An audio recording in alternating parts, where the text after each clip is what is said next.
За өнөөдрийн дугаарыг ямар нэг бизнес эрхэлдэг. За бизнес эрхлэхээр төлөвлөж байгаа хүмүүс маань илүү анхаарч үзэх юм бол илүү үр дүнтэй өгөөжтэй яриа болно гэж.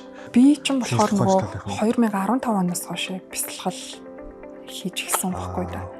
Тэгэхээр би нөгөө илүү ийм хүний дотоод мөн чанар руу илүү ийм сүнслэг хөгжил рүү яаж жагаал орчдөг.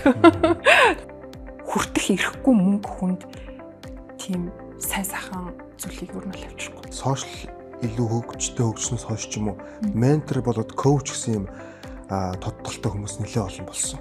Дэлгүүрийг нь эвдэг шахамтай бараануудыг худалдаж авч байгаа шүү дээ. Яг ямар бизнес бүүн болох нь ерөөсөө одоо нөгөө нэг чи бизнес хийх гэж байгаа та ямар ч хамаагүй. Ямар ч хамаагүй. Тэгэхээр нөгөө миний одоо үзэл баримтал гэх юм бол чамд өөрт чинь хийх ёстой үүрэг даалгавар байгаа байхгүй. Чи тэрийг л хий. Бөө стресс. Тэгээд дахиад мөнгө олохгүй бөө шир. Гинг амар хэцүү амьдралаар ингээд өнгөрөөчж байгаа сте. Хайрын дотроо хална гадна. Энэ өстө муухай тий. Өстө муухай. За баярлаа. Ямар гоё яриа болчихоо тий. За сайн байцгаана үзэгчтэй. Bucket List Talk буюу хүслийн жагсаалт ярилцлагын манай ээлжид нэг дугаар та бүхэнд өгөхөд бэлэн болсон байна. За өнөөдрийн дугаарыг ямар нэг бизнес эрхэлдэг. За бизнес эрхлэхээр төлөвлөж байгаа хүмүүс маань илүү анхаарч үзэх юм бол илүү үр дүнтэй өгөөжтэй яриа болно гэж бодож байна. Өнөөдрийн маань дугаарт бизнес ментор Мөрөн маань хүрэлцээрсэн байна. Сайн байна уу? Сайн байна уу? За юуны өмнө бусдад одоо цаг хугацаа зарцуулна гэдэг бол маш том хүндэтгэл гэж би хувьдаа боддог. Хүрэлцээрсэн ярилцлаганд маань орохыг зөвшөөрсөн Мөрөндөө маш баярлалаа. За баярлалаа. Танаа хамт олонд бас маш их баярлалаа. Намайг зочноор урьсанд. Ярилцлага маань түрүүний одоо эхлэхээс өмнө хэлсэнчлэн маш их чөлөөтэй явдаг байгаа. Тэгээ ерөнхийдөө өнөөдөр нөгөө бизнес ментор зочин ирсэн учраас яг энэ талаар илүү ярилцъя. Монголд одоо бизнес эхлэх гэж байгаа хүмүүс эсвэл эхлүүлээд явж байгаа хүмүүст ямар асуудал тулгарч байна? Юун дээр анхаарахаар байна? За бид нар юуг анзаарахгүй өнгөрөөгд байна? Зэрэгээс иймэрхүү бас яриа өрнүүлээ гэж бодож байгаа. Тэгээ түрүүний миний хэлсэнчлэн бас тогтсон асуултуудаа асууна. За тэгээд ярилцлага эхэлцгээе хоёлаа. За юуны өмнө Мөрөнгөөс тодруулж асуухад менторшип гэж яг юу юм бэ? Ментор гэдэг чинь одоо орчуулахад зөвлөгч гэж явж байгаа шиг байлаа тийм ээ. Тэгэхээр менторшип гэж яг юу? Сүүлийн хэдэн жил одоо ментор коуч гэдэг юм нэршлүүд маш их гарч ирж байна. Тэгэхээр менторшип гэдгийг яг юу гэж ойлгох юм гэдгээс хоёлаа ярилцлага эхэлье гэж бодож байна. Зөв. За одоо нөгөө нэг коуч ментор хоёр яг юугаар ялгаатай юм бэ гэдгээс хэлснээр ах гэж бодож байна. Тэгээд бас нөгөө би заримдаа бизнес коуч гэж хэлдэг. Тэгээ бас бизнесийн ментор гэдэг нөгөө профайл дээр бас бичсэн. Тэгээд бизнес коуч ч мэдхгүй менторач ялахгүй гэл намайг аягүй хтийдэг байхгүй юу? Тэгээ би ялгааг нь хэлээд үгүй. Коуч гэдэг бол яг ийм тодорхой ур чадварт тухайн хүнийг тасгалжуулж сургадаг хүн байгаа. Тэгэхээр би коуч бас хийдэг. Одоо жишээлбэл одоо жижиг дунд бизнесийн эздэд те бизнесээ хэрхэн одоо удирдах хэрхэн эрхэлж авч явах яг тийм тодорхой ур чадрууд тодорхой зайлшгүй хийгдэх систем юмнууд байдаг. Тэгээ тэрийг нь бол яг коучлж хийж өгдөг. Ментор гэхээр яадаг вэ гэхээр илүү одоо өргөн одоо агуулгатай одоо зөвхөн юм нэг тодорхой ур чадвар биш тэр хүний амьдралын илүү одоо нөгөө өргөн өнцгөртэй илүү тэр хувь хүн яг хаана хүрэх гээд байгаа юм бэ? Юун зориод байгаа тэр хүн яг одоо амьдралтаа сэтгэл хангалуун байж чадчихэв үү те хаашаа зорж чинь илүү юм өргөн яг хувь хүнлэн чийсэн тэр одоо зүйл рүү орж ирдэг учраас хувийнхан гэсэн үг хувийнхан одоо тий одоо хувь хүнлэн илүү орж ирнэ тэр хүн чинь одоо тодорхой ихтгэл үнэмшил амьдралыг харах үнцөг тэр хүний өөрийн одоо хувийн хүсэл мөрөөдөл зорилго гэж маань штэ тий. Тэгэхээр бизнес гэдэг бол тэр одоо хувь хүн гэдэг ертөнцийн зөвхөн нэг л одоо ажил карьерийн хэсэг байгаа дээ штэ. Тэнгууд тэр чигээр биш байна гэсэн. Тэнгууд ментор болохоор бүр ингээд бизнесээс гадна бүтэн одоо тэр хүний хувийн амьдрал бүх юмыг ингэж хамарч орж ирдэг байхгүй. Ментор нь илүү том далаацтай ойлголт юм ба штэ. Тэгсэн үг тийм. Тэгэхээр би тэр лүүнд бас ордог байхгүй. Тэгэхээр би бизнес коучер мэргэсэн тэгээ ментор гэж бол. Аль аль нь гэсэн үг. Тийм, аль алийг хийдэг гэсэн үг. Коуч. Тэгээд ер нь яг нөгөө бизнес гэдэг бол яг хувь хүний өөрийнх нь тусгал нэдэг. Тэр хүн одоо өөрийгөө яг хэн болгож төлөвшүүлсэн байна гэдг нь бизнес дээр нь шууд одоо проект хийж харагддаг гэсэн үг. Одоо тэр хүн дотооддоо зөрчилтэй эсвэл одоо хувь хүний хөгжлөөр ингээд жоохон юм тутмаг ийм бах юм бол бизнес нь шалгаагүй тийм л байна гэсэн үг. Тэгээд яг хувь хүн дээрээ ажиллах шаардлагатай бизнесүүд одоо жишээлбэл хүн тогтдгүй ч гэдэг юм уу те. Яа тэгэхээр хүн удирдах ажиллавал мэддэг чи угаасаа манлал нөлөөллийн ийм одоо зүйл байдаг. Тэгэнгүүт биш тий.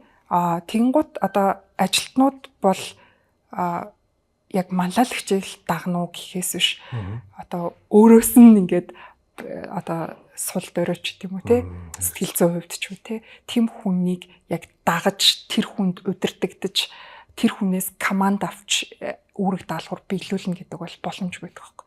Тэгээд ер нь бол манай жижиг дунд бизнес эрхлэгчид би ингээ ганцаар яриад хан зүгээр асуултгүйгээр шууд ажиллаа яриад яваад идэв те. Тэгээд яг юм нэг тодорхой хэдэн асуудлууд гэдгийг хоёлаа тэгээд ярианы явцад илүү дэлгэрэнгүй яриулж дэлгэрэнгүй яри. Тэгээ ямар ч байсан тэр асуудлуудын уг үндэс нь л угаасаа хувь хүний хөгжил дээр ирж тулдаг. Тэгээд тэгээ хувь хүний хөгжил гэдэг чинь өөрийнх нь сэтгэл зүйтэй холбоотой зүйл гэдэг.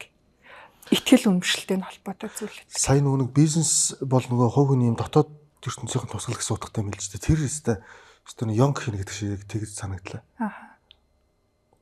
Одоо яг ямар бизнес хийж байгаа юм. Тэгээд тэр бизнес нь одоо нэг компани дотоод соёл моёл гэдээ ярьдаг штэ. Дотоод соёл сайтай компани гэдэг ярьдаг. Тэгвэл тэрийг шууд удирдлах нь үнэхээр сайн байна гэж маш одоо ерөнхийдөө ойлгож болох юм уу? Болох байх юм. Болно. Тийм. Удирдлага супер байх юм бол одоо нэг уур амьсгал нь хандшгүй байд юм да. Тэр нэг компаниуд томч үж жижигч байна. Тэгэхээр одоо team компаниг нэгсэндээ маш сайн соёлтой одоо дотоод уур амьсгал сайтай компани удирдлага супер юм байна л гэж ойлгоно гэсэн үг. Яг зөв. Удирдлага нь гэхдээ би нөгөө удирдагчийн төвшөнд хувь хүнийхээ үднэс ч гэсэн гэж хэлж байгаа шүү. Яг зөв. Яг зөв. За окей. Наачтай маш сонирхолтой гоё юм байна. За тэгээд манай контентыг та бүхэнд хүрэхэд бас хамтран ажилладаг байгууллагууд байгаа. За би эхлээд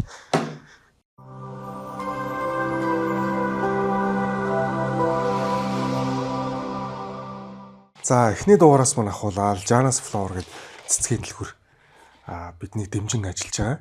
Тэгээд Janus Flower гэдэг пэйж хуудасаар та бүхэн холбогдоод өөрсдийнхөө хүссэн цэцгийн баглааг захиалаад хөрвүүлээд авах юм боломжтой байгаа.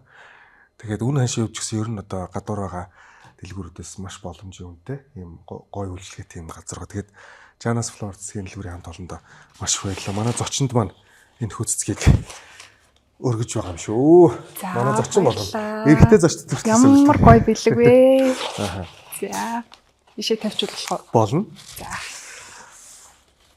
За мөнх санхүү бол ерөөсөө маш чухлаа. Тэгээд 22 онд нэг санхүүгийн асуудалтай тулгархгүй юу? Одоо чиний санхүүгийн асуудал тулгарсан тохиос хоёлаа ярина. Тэгээд энэ номыг сонсчоо л яваа. Вавилон хамгийн баян өнгөд. Тэгсэн чинь ашгүй чимээ паблишингийн хамт олон маань энэ номыг орчуулан гаргасан байсан. Тэгээ энийг уншаад ерөөсөө 180 градус өөрчлөгдсөн миний үзэл бодол. Тэгээд энэ дэр их гоё Вавилоны хамгийн баян ном нь санхүүгийн боловсрол мөнгөний удирдлагын тухай дэлхийн хамгийн алдартай номнуудын нэг ээ. Номыг Жорж Самуэль Клейсон 1926 онд бичсэн бөгөөд буюу одоо 100 жилийнх нь болж байгаа. Эртний Вавилон хотын түүх домог маягийн өгүүлэмжээр дамжуулан мөнгө хөрөмтлүүлэх хөрөнгө өсгөх санхүүгийн сахилга батыг тайлбарладаг юм ном байгаа гэд. Лав надад хамгийн их миний амьдралд нөлөөлсөн ном Цагаан толгой энэ хоёр л баг шүү те. Тэгээд энэ номыг бас Райснаас чиний нөгөө хэд хэдэн контентыг үзчихсэн мөнгөтэй холбоотой контентууд байсан. Сэтгэлгээтэй. Тэгээд энэ бас чамд тус болох хаа гэж бодоод Чимээ паблишингийн зүгээс энэ номыг өгч байгаа шүү. За баярлалаа. Заавал уншаарай. Маш энгийн ном Би байна. энэ номыг уншсан. Тийм үү? Тий, би бүр энэ номны талаар сэтгэлээ хэлмээр санагдчихэв. Яг энэ нөгөө хэвлэлтээс гараагүй монгол хэл дээр байдаггүй байхад би англи хэл дээр анх олж уншижсэн байхгүй. Тэгээд тэр үед энэ ном надад бүр яг нэг тийм гэрэл асуусан байхгүй. Өстэй тэгсэн. Бүр яг итгэл найдар өгч байгаа байхгүй. Тэгээд эн чинь бас айгүй гоё нэг тийм үлгэр домог шиг зүгээр үйл явдал гараад байгаа шүү дээ. Бичигдсэн байгаа шүү дээ тий.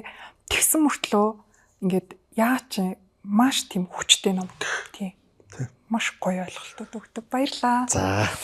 Тэгээд Goodreads-ийн 5-аас 426 оноотой ийм ном байгаа. Тэгээд нөгөө санхүүгийн асуудалгүй хүн гэж юу бараг байхгүй л үү дээ.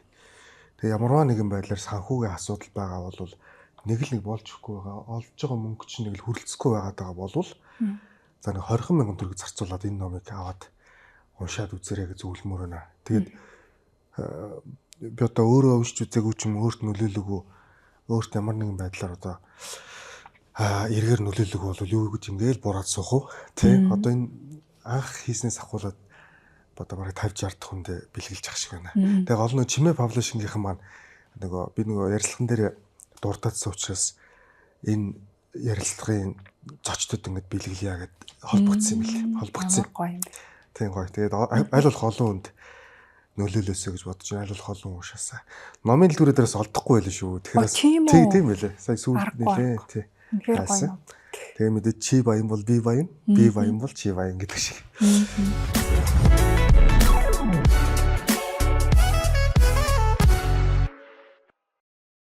За, менторшипийн талаар.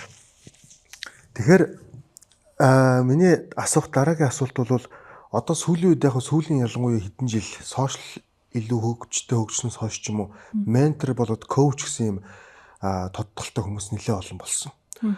За энийг хүмүүс бас маш их шүүмжилдэг. Зарим нэг одоо нөгөө чиний контент дээр ч байлуу эсвэл сая чи цогсхон дурдлаа. Чи ингээд тэрийгэ яалахгүй байж мэж гэсэн ингээд тэгж штэ. Хүмүүсийн зүгээс шүүмжлэл маш их ирж ийн л та. Зарим нь бүгдээрээ л нэг анх удаа амьдарч ээж чи яагаад бусдад амьдрал заах гэдэг юм бэ гэдэг ч юм уу. Энэ тал дээр менторууд ямар байр суурьтай байдгийг тэгээ сүүлийн үед энэ ментор коуч гэдэг нэршлүүд их олон болж байгаа гэж хүмүүс яриад байгаа. Энэ талаар юу ямар бодолтой байдаг вэ? Би бол бүр улам олон коуч нар, улам олон менторууд бий болоосай гэж бүр үнэхээр хүсдэг. Энэ бол бүр хөгжлийн одоо бүр маш зөв зам гэж би бодож байгаа. Яагаад вэ гэхээр тухайн салбарт олон сайн мэрэгчлэтнүүд бий болж иж одоо ингээд энэ салбарын хөгжил угаасаа явагдаж шүү дээ. Тэгээд одоо яг энэ гадны одоо зах зээл дээр те бүр энэ бол асар том зах зээл буюу асар ийм үн цэнтэй одоо ийм юу байхгүй салбар. Яагаад вэ гэхээр тухайн улс орн бол угаасаа л хувь хүний хөгжлөөс л эхэлж байгаа шүү дээ те. Тухайн одоо улс орныг эдийн засгийг авч явж байгаа хүмүүс хэдий чинээ боловсралтай, хэдий чинээ ур чадвартай, хэдий чинээ одоо мундаг байна, төдий чинээ л улс их орон хүчрэхэг баян юм байна шүү дээ тий. Одоо яг энэ Вавилон дээр хүртэл тэгж гардаг шүү дээ. Тий. Тэгэхээр коуч, менторууд яг энэ хүнийг хөгжүүлэх ажлыг хийж байгаа хүмүүс аахгүй юу? Тэгэхээр хүнийг хөгжүүлдэг ажил хийдэг хүмүүс олон байх тусам л хүмүүс тэр одоо чинийгээрээ хүчрэхэг юм байна. Тэгэнгუთ одоо яг үндэ энэ салбар бол манайд одоо ингээд дөнгөжл бий болж байгаа, дөнгөжл эхэлж байгаа ийм салбар байгаа байхгүй юу. Тэгээд тийм болохоор одоо яг энэ салбарт ажиллаж байгаа хүний хувьд хэлэхэд нөгөө дөнгөж эхэлж байгаа учраас яг үндэ одоо ингээд энэ салбарт ажиллаж байгаа хүмүүс ингээл те бүлийдүүлээл янз бүрээрээ дуудуулаад ингээд ер нь бол ийм хүнд замыг ингээд туулаад тэгтээ ингээд анхны те ингээ бүтээгдэхүүн үр дүнгуудээ ингээ гаргацсан гэдээ бас явж байгаа. Манай салбарынхан. Тэгэл туулах хэрэгтэй замаар туулж байгаа. Туулж байгаа. Тэгээд яг нэг нуугу хэлэхэд биш үү те. Манай одоо монголчууд те монгол хүмүүс яадаг вэ гэхээр одоо тэнд ийм хямдралтай бараа бүтээгдэхүүн байна те. Өстой 50% хямдралаа, 70% хямдралаа гэнэ өстой шуугилтай шаагалдаад очрлоод нөгөө дэлгүүрийг нь эвдэг шахамтай бараануудыг худалдаж авч байгаа шүү дээ те. Аха тэгж байгаа. Бараа бүтээгдэхүүнд бол ингэж аюу сайн мөнгө төлж чадж байгаа байхгүй юу? Гэхдээ мэдлэгт яг тэгж төлдөг. Мэдлэгт яагаад мөнгө төлөх ёстой вэ гэдгийг харах ухамсарлаагүй. Гэхдээ бас харьцангуй нөгөө одоо боловсралтай хүмүүс те яг энэ үнэхээр чухал юм аа гэдгийг ойлгож байгаа хүмүүс бол төлөө сурцсан. Энийний үн цэнийг бол үнэхээр сайн мэддэг юм байна. Нүгс өөрөө өөртөө хөрөнгө оруулалт гэж яриад байгаа шүү дээ тийм үү? Хамгийн үнцэнтэй хөрөнгө оруулалт нь өөрөө өөртөө. Тэгээд одоо энэ гадны зах зээл жишээлбэл 25 он гэхэд чинь л бүр $340 тэрбум хүрсэн. Одоо тэгээд 30 он гэхэд бүр $800 тэрбум хүрнэ гэж байгаа байхгүй зах зээл. Тэгэхээр тийм одоо нэг өсөлттэй асар үнцэнтэй чухал зах зээл байгаа байхгүй. Одоо тэгэнгүүт нэг ийм асуулт гарч ирнэ. Хоёул бас түрүүн ярилцлагын өмнө цогсхон дурдсан. Бид нар бүгдээ л анхудаа амьдарч байгаа. Тэ? Миний одоо туулж үзээгүй миний туулж байгааг чи ч гэсэн адилхан туулж байгаа одоо бүгд ингээд адилхан байж яагаад би хин нэгнээс үг сонсох хэрэгтэй юм бэ? Яагаад би бизнесээ жижиг дунд бизнесээ эхлүүлэхэд бол би яагаад одоо юу гэдгийг мөрөнгөөс би менторшип авах хэрэгтэй юм бэ? Зөвлөгөө авах хэрэгтэй юм бэ? Гэсэн нэг юм байр суурьтай хүмүүс байгаа шүү дээ. Энэ тал дээр менторууд ер нь яг юу гэж хариулдаг вэ? Нэгсэндээ бид нар яг л анхудаа л амьдарч байгаа юм яагаад ингэ бусдаа заах гэдэг юм бэ гэдэг хүмүүс байдаг шүү дээ. Тэ энэ тал дээр зөв. За энэ дээр би нэг юмыг маш тодорхой хэлэх хэрэгтэй. Юу вэ гэхээр би бүх хүний ментор биш. Би яг нэг юм тодорхой зорилтод яг хүмүүст л зориулагдсан гэсэн үг. Тодорхой сегменттэй. Тийм. Тэнгууд одоо жишээлбэл миний одоо ингээд мэддэг хүнийг би яаж менторлох юм? Тэ? Гэтэл чинь миний мэддгийг мэдгүй хүмүүсийг би бол менторлж коучлах шүү дээ. Менторлж коучлах байхгүй юу?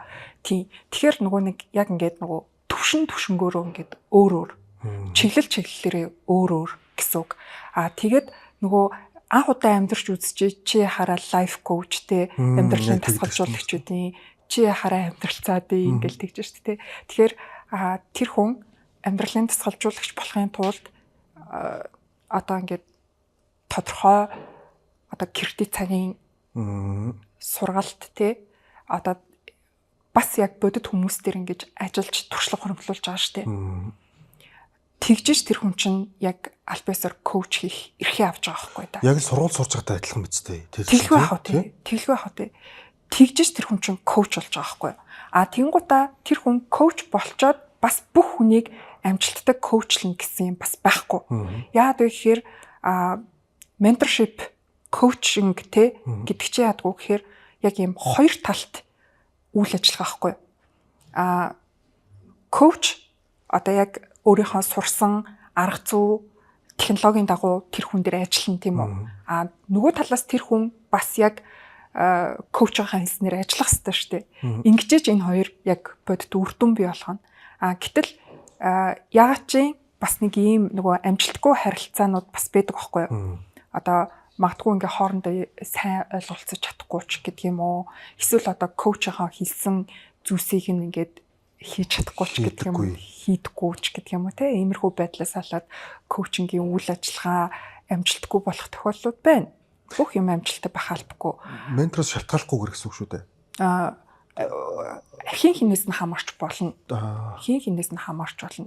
Тэгэхээр энэчээс би юу ч хэлэх гээд байна уу гэхээр ерөөсөө л яг бинийхээ олж иж яг тэрэн дээр ингээд амжилттай үр дүн бий болно л гэсэн.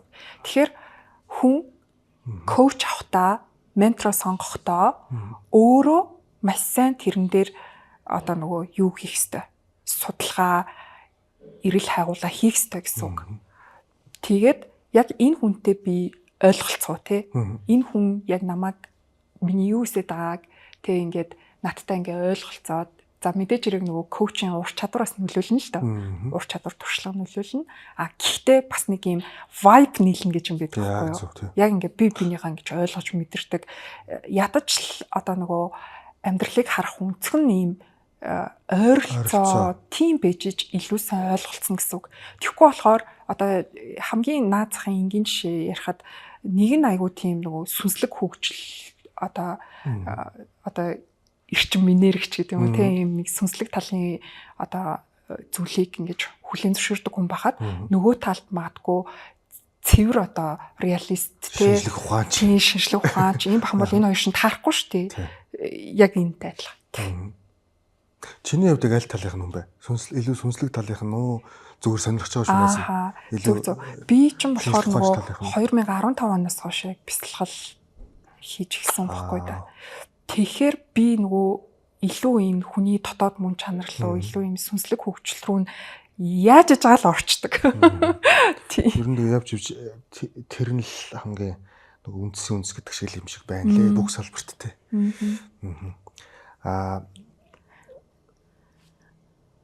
Ментор ер нь яг хизээ болов? Яагаад болох болов буюу энэ бүхий яг яаж эхэлсэн бэ? 20 онд нөгөө бизнесман дампуураад тий наадах ярьсан байна. Би нөгөө өмнө нь сургалт зурчлалын бизнес хийдэг байсан байхгүй. Тэгээд сургалт зурчлалын тий The World тэгээд 10-аад жил тэр бизнесээ хийсэн. Тэгээ ер нь бол 20 онд яг нөгөө ковид гарсан шүү дээ. Тэгээ ковидор манах яг үүд хаалгаа бариад тэгээд би ч маш их хэмжээний өрөнд ороод мөр уучлаарай яриад хэлсэн чинь юу яг ковид бол яг 100% тэр үүд хаалгаа гэдэг шалтгаан болсон уу тухайд? Тэгсэн. 10 жил явсан гэдэг чинь тэр чинь боломжтой айтайхан бизнесний яваадсан учраас тийм удаа явсан биз дээ. Би бол тийм удаа явсан гэж юусоо боддог юм байна. Ямар ч сан тэр нөгөө өндөр дэнжтэр танай офис байсан тэрийг бол мэдээд байгаа. Тэгээд ер нь яг тэр сургалт зуршлын төв бол боломж юм байсан уу? Ер нь бүх талаараа ажлынхаа хувьд ч тэр ашиг орлогын хувьд ч тэр ер нь айтайхан байсан уу?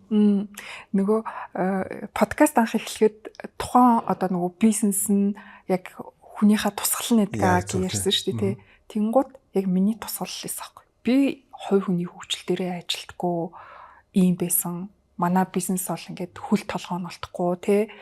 Тэгээд ер нь бол маш олон хүнийг бас гомдоожсэн баах.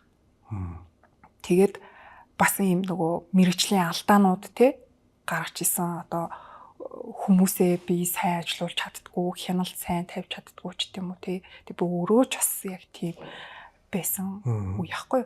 Тэгээд тий алдаануудтай. Тэгээд тийм одоо чамбай сайн тэр бизнесийг бол би хийж байгаагүй алдаатай байсан. Тэгээд ковидор болохоор угаасаа шууд нөгөө хил хаагдчихж байгаа штэ.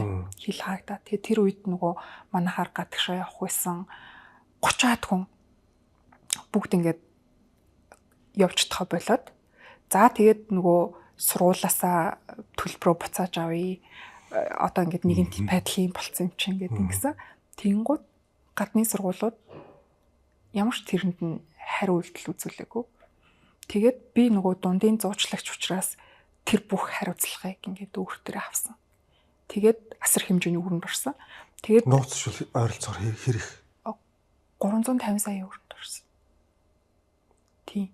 Тэгээд би тэрийг юу гэж боддөг вэ гэхээр би Харвардны сургалтын төлбөр төлчлөө л гэж боддоо шүү дээ. MBA-ийн сургалтын төлбөр төлчлөө л гэж боддог. Тэгээд тэгж одоо нөгөө амьдралаас цохилт авч бүр ингэж ёроолтоо унжиж хүн чинь амар хүчтэй болт юм шүү дээ. Сэтгэл зүйн хувьд ч тэр ер нь хүчтэй болт юм лээ. Тэгээ би нэрээ ямар ч ихтэй сургуульд заахааргүй тэр эрдмийг надад заасан амьдрал зааж өгсөн. Тийм, амьдрал зааж өгсөн гэд би тэрэнд аюух баярлалтай. Тэгээд яг нөгөө яг тухайн үед ингээл нөгөө сургуулиуд руугаа ингээл байнга яриад мэйл өчээл тий. Тэгэл нөгөө олон улсын оюутнуудын эрхийг хамгаалах нөгөө боловсролын яам амруу хүртэл ингээл холбогдоод ийм байдалд орчлоо гэж бичээл. Тэгэл нөгөө сургуулаа л зөвхөж байгаа юм чи яагаад намайг ийм байдалд оруулж байгаа юм бэ гэд. Тэгэнгუთ сүүлдээ болохоор би бараг тэр сургуультай баярлаачих шиг тий. Тэр сургууль ингээд алга болж ш тий. Намайг ийм хүнд байдалд оруулаад тий тэрний эцэст ингээд би өөрийгөө олж авч байгаа хгүй юу юм бол. Тий. Ер нь тэгээ юу тухайн үед ижил төстэй үйл ажиллагаа явуулдаг гэсэн газар ч гэсэн тийм байдалд орсон сургуулиуд ер нь одоо тэр чинь давжгүй хүчин зүйл гэж явах байлгүй дээ. Одоо цар тахлын дэлхийд хамарсан цар тахал шүү дээ тий.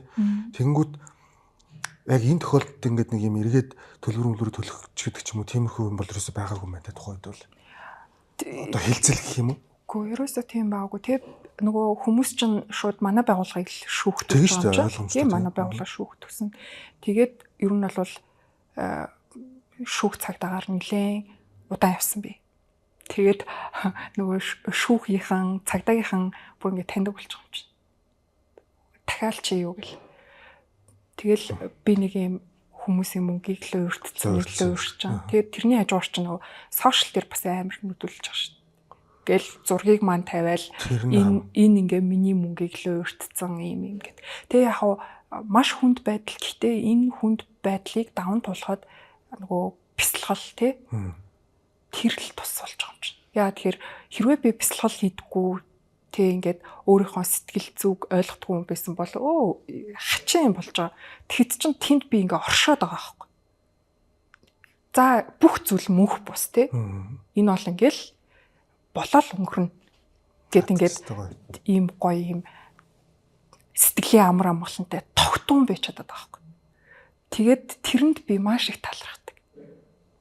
Тэгээд нөгөө хүмүүс чинь янз бүрээр хэлнэ шүү дээ. Тэгэхэд яг өвдөн тэгтээ би оршоол гэж байгаа. Тэгэл нөгөө шүүх мөнхтэр чинь чимүүл өөрч яас исэн гэл нөгөө шүүхийн танхимд ч ойрлол бүх хүн миний эсрэг байгаа шүү дээ.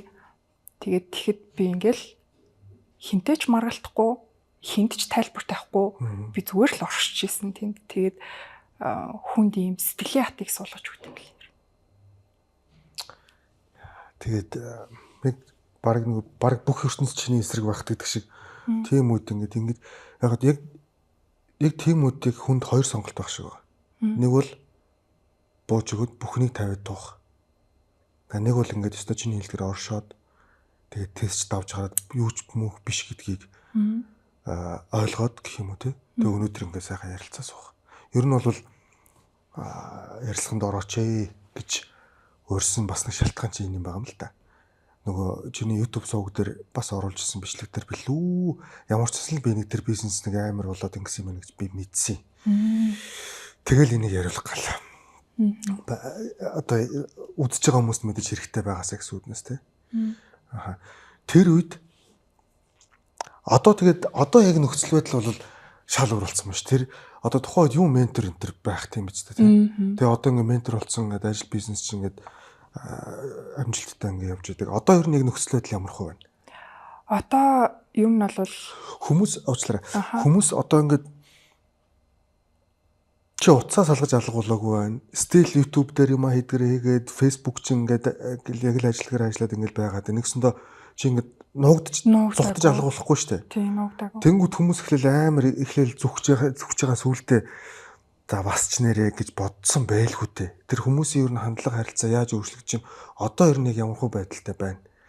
Айдгаа авдрандаа хийх ер нь болж идөгч юм уу? Дөгчин. Тийм би одоо энэ жил гэхэд ер нь яг энэ асуудлыг яг эцэс болгоод дуусгана гэж бодож байгаа. Яа тэр нэлээд төгцсөн байгаа. Тэгээд би бас тэр нөгөө миний нөхцөл байдлыг ойлгоод тийм хүлээцтэй, төвчээртэй хандсан хүмүүс бүр маш их талархдаг. Тэгээд хүмүүс ер нь байсан уу? Одоо юм байгаа. Ер нь л дийлэнх нь л хүлээцтэй 50 сайхан байсан. Яг нэг асуудал одоо нөгөө байнга сошиал дээр янз бүрээр хилдэг одоо над руу дайрч тавшилдаг ертөө нэг 20% нь л үлдсэн 80% нь бол намайг ойлгосон. Тийм. Ямар ч тач чи тэдэнд итгэл төрүүлсэн байна те. Итгэл төрүүлж чадсан ба итгэлийн алдаагүй гэх юм уу? Тэр хүмүүс чамд итгэж штэ. Тийм. Нөгөө сая ч хэллээ штэ нөгөө бүх юм ингээд нээлттэй. Тийм. Юу хийж байгаа нь ойлгомжтой. Ядаж утсаа авдаг. Тийм. Гэт нээлттэй байсан гэдэг чинь хамгийн том зүйл байхгүй. Цухтаагүй. За тэгэнгүүт сая уг нь нөгөө бүр ярьцлагын төгсгөл рүү асуудаг асуулт юм байгаа. Миний их дуртай асуулт л та. Талархал гэдэг. Сүүлийн үед бас хүмүүс одоо энэ сүнслэг хөгжлийн тэргэл ингээл янз янзаар л нэрлэж явах шиг байна. Тиймэрхүү хүмүүс бас их ярьдаг гэсэн. Талархлын тухай. Мөрөн яг амьдралдаа ер нь маш их талархдаг юм байна гэж ойлголоо. Яг өнөөдрийн байдлаар юунд хамгийн их талархаж байна? Би аав ээжтэй тэгээд ер нь өөрийнхөө удам судартал маш их талархдаг. Яагаад вэ гэхээр миний одоо өвөг эцэгтэй миний одоо хоёр талын удам маань ийм зөв замаар явсан учраас өнөөдөр ингээ буйны нийтлээ байж гинэ гэж би боддог. Яасан вэ? Тийм. Тэгээд одоо ингээл хамаатнуудаа ч гэсэн ингээ бодоод үзэхээр тэнд нэг ч газар ухсан хүн алга, нэг ч одоо байгаль юунд одоо ингээм хор учруулсан тий ийм хүмүүс алга. Тэгээд бүгдээрээ л ийм урт хуртгаа хийгээ явж байгаа юм зөв хүмүүс байдаг. Тэгээ яг хуу тэрэнд би айгу баярлалтай байхгүй. Одоо яг тэр нөгөө шилжилтийн үе тэ 90 оны шилжилтийн үе чинь ер нь л хүн болгоны л амьдрал айгу хэцүү байсан шүү дээ тэ. Тэгээд ер нь хашаач ингээ гулсаад орчих болохоор тэ тийм байсан. Тэгэхэд тэр үеийг ч гэсэн ингээд одоо ингээ аав маань тэ айгу гоё ингээд авч туулаад маш тийм зөв замаар ингээд амьдраад ирсэн. Тэгээд ийм зөв замаар ингээд амьдарч ирсэнд нь л би бүр айгу их талархдаг байхгүй. Яа тэгэхээр өнөөдрийн тэг бидний хийж байгаа үйл хизээч одоо бид зөвхөн биднийх байдгүй эн чинь эргээгээд нөгөө үр удамдаа айгу их нөлөөлж идэг. Миний хүүхэд ямар амьдралаар амьдрах вэ гэдг нь би хэр их зөв замаар явсан бэ гэдэгтэй шууд холбоотой. Тийм шууд холбоотой байдаг. Тэгээд тэнгуут магадгүй ингээд байгаль ихийг ингээд гомдооцсон ухцсан баялгаа зарцсан ч гэдэм үү те аюу тийм хэцүү ингээд харахад ингээд нэг сайхан баян хангалуун юм шиг боловч цаанаа ингээд аюух нүгэл хураацсан бол тэрний төлөөс бол дийлдэхгүй шүү дээ. Тийм. Тэгэхээр би тэрэнд л их талархдаг та. Биднийг үдж байгаа хүмүүс донд шинээр бизнес эхлүүлчихсэн байгаа, эхлүүлэх гэж байгаа хүмүүс зөндөө байгаа. Яг хөө мэдээж ингээд хүмүүс цаг аваад төлбөр төлөөд ингээд авдаг мэдээлэлээс би бас гайс нэг хүмүүстэй өгчөөр өөрөө ч гэсэн сонсоод авчмаар мөрөн маань ч гэсэн татгалцах байх гэж бодож байна. За сүүлийн үед сүүлийн хэдэн жил Монголд аялал жуулчлалын бизнес бүүн болно гэдэг амар их яригдаж байна л да. Миний иргэн тойрны хүмүүст л. Энэ үнэн үү мөрөө чи нэг бизнес ментор хүний хувьд чи яг юу гэж харж байна нэг? Зөв. Тэгэхээр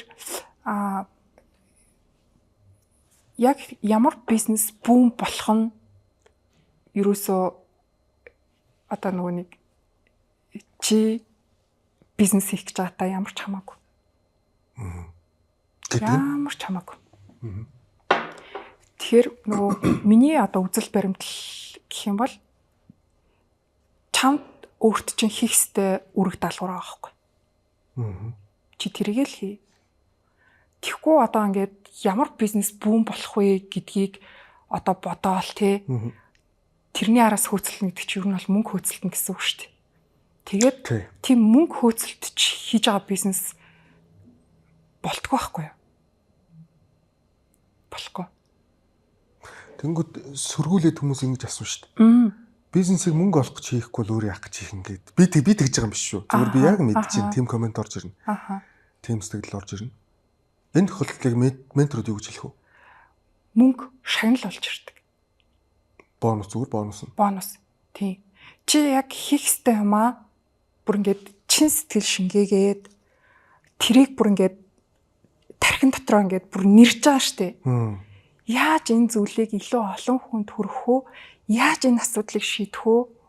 Гэт ингээд тархиндаа нэрээд сэтгэлээ шингээгээд хийж байгаа тэр зүйл чинь угаасаа л эд баялаг хүссэн тэр мөнгөийг авчирна. Хэрвээ харин мөнгө хөөж хийх юм бол те юу ч хамаагүй гусчээ те.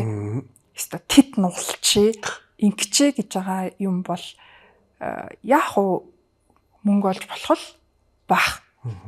Гэхдээ эн чинь төлөөстэй бас. Ямар төлөөс төлөх вэ гэхээр эрчмээрээ төлнө. Өөрийнхөө эрчим энергиэр төлнө. Тэгэхээр нэгсэндээ өөрийнхөө тэр дотоод амар амгалангаас л хугаслаад байна л гэсэн үг шүү дээ. Тэгэхээр гадна талд ингээ аюу гой харагдаж болно шүү дээ. Тэ? Аюу их мөнгөтэй одоо эдэлж хэрэгэлдэггүй хэрэглэл болно. Гэхдээ дотроо яг тэр нэг би чадчихлаа да тий би хүмүүст ийм гоё зүйл хүргэчлээ штэ гэдэг мэдрэмжийг авах уу гэвэл эргэлзээтэй болчдөг. Тийм. Төсөөлж. Нэгсэндээ гаднаа гэлэнцэг дотроо паланцэг гэдэг шиг. Гаднаа 1000 ингээд дүүрэн баян чинэлэг цатгалан байгаа юм шиг мөртлөө дотроо хоосон бол тэгэл хоосон бидтэй. Тэгэл хоосон. Тийм.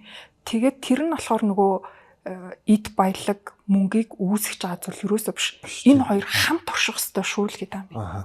Тийм. Яг ингэнгүүт одоо дугаар болгон дээр шахуу алгасахгүй асуудаг нэг асуулт руугаа оръё.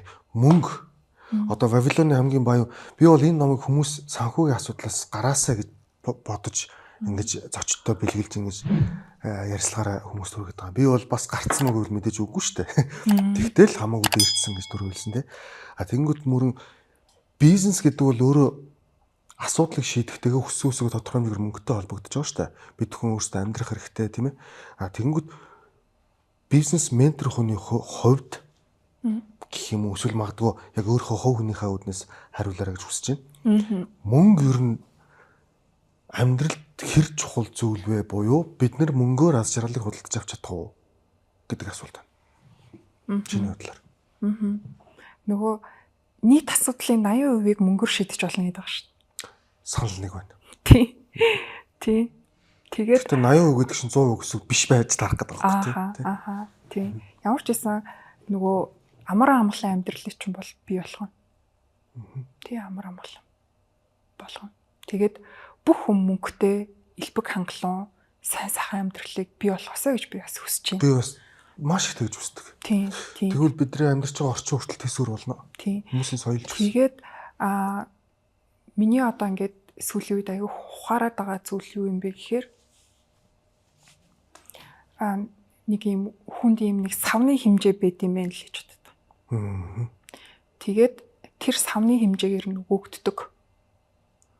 Тэгээд ер нь бол яг тийм савтай байжж мөнгийг тогтоон барьдаг, тогтоодог.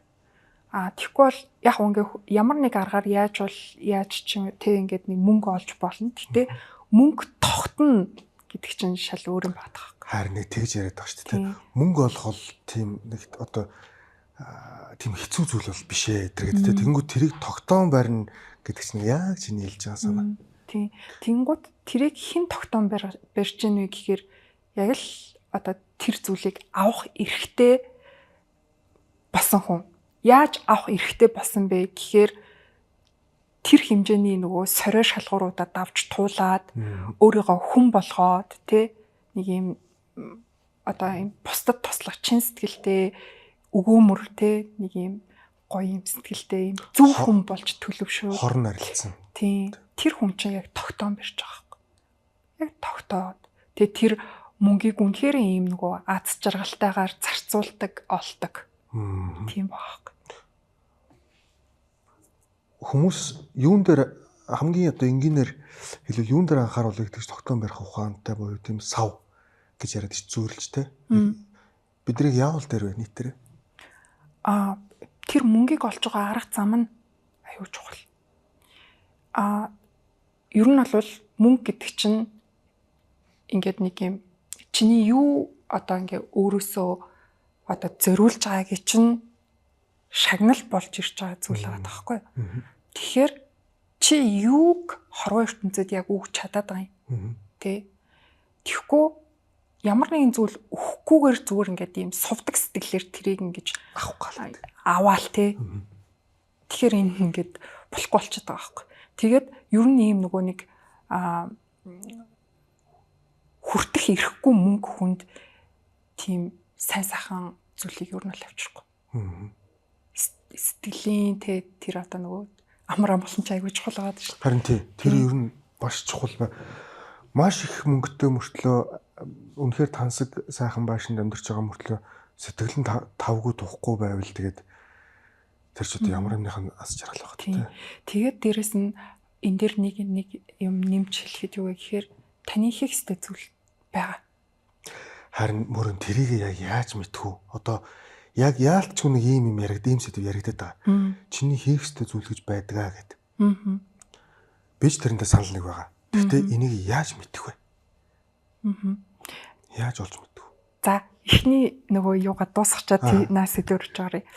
Тэгэнгუთ нөгөө хийх ёстой юм байгаа даа шүү дээ. Тэгээд энэ хийх ёстой юм аа л хийж тэр зүйлийг хүртэх эрхтэй болно. Тийм. Тэгээд тэр хийх ёстой юм нь хүнд өөр байгаа. Тийм өөр юм байгаа. Тэнгууд зарим хүн бол одоо зүгээр л одоо ажиллаа хийгээл явж хахад болоо. Тэгэл сайхан сэтгэл амар амгалан тий авж байгаа цалин амьдралд нь хүрэлцээтэй гэл болоо. Бүх хүн бизнес хийх юусаа аль байхгүй. Тий. Бас бүх хүн ингээл сошиалор гараал тий ингэх бас аль байхгүй. Бүх хүн одоо ментор коуч болох ч юусаа аль байхгүй. Тэгээд яг нэг өөрийнхөө хийх ёстой тэр зүйлийг хийж одоо тэр зүйл өгөгдөн гэсэн үг. Тийм. Тэгээд нөгөө савны хэмжээрсэн шүү дээ. Тэгээ яг тэр хэмжээгээр л аавна гэсэн үг. Тэгээ яаж нөгөө нэг өөрийнхөө хийх ёстой зүйлийг мэдэх вэ гэд тэгсэн шүү дээ, тий. Тэнгууд энэ дээр яг нэг тийм арга гаргачлал байдаг гэж би бол бодохгүй байна. За. Тэрийг хүн өөрөө яг олж мэддэг. Бүр яг ингээд нэг хүн чинь ингээд робот биш шүү дээ. Эсвэл зөвхөн юм тарих биш шүү дээ, тий.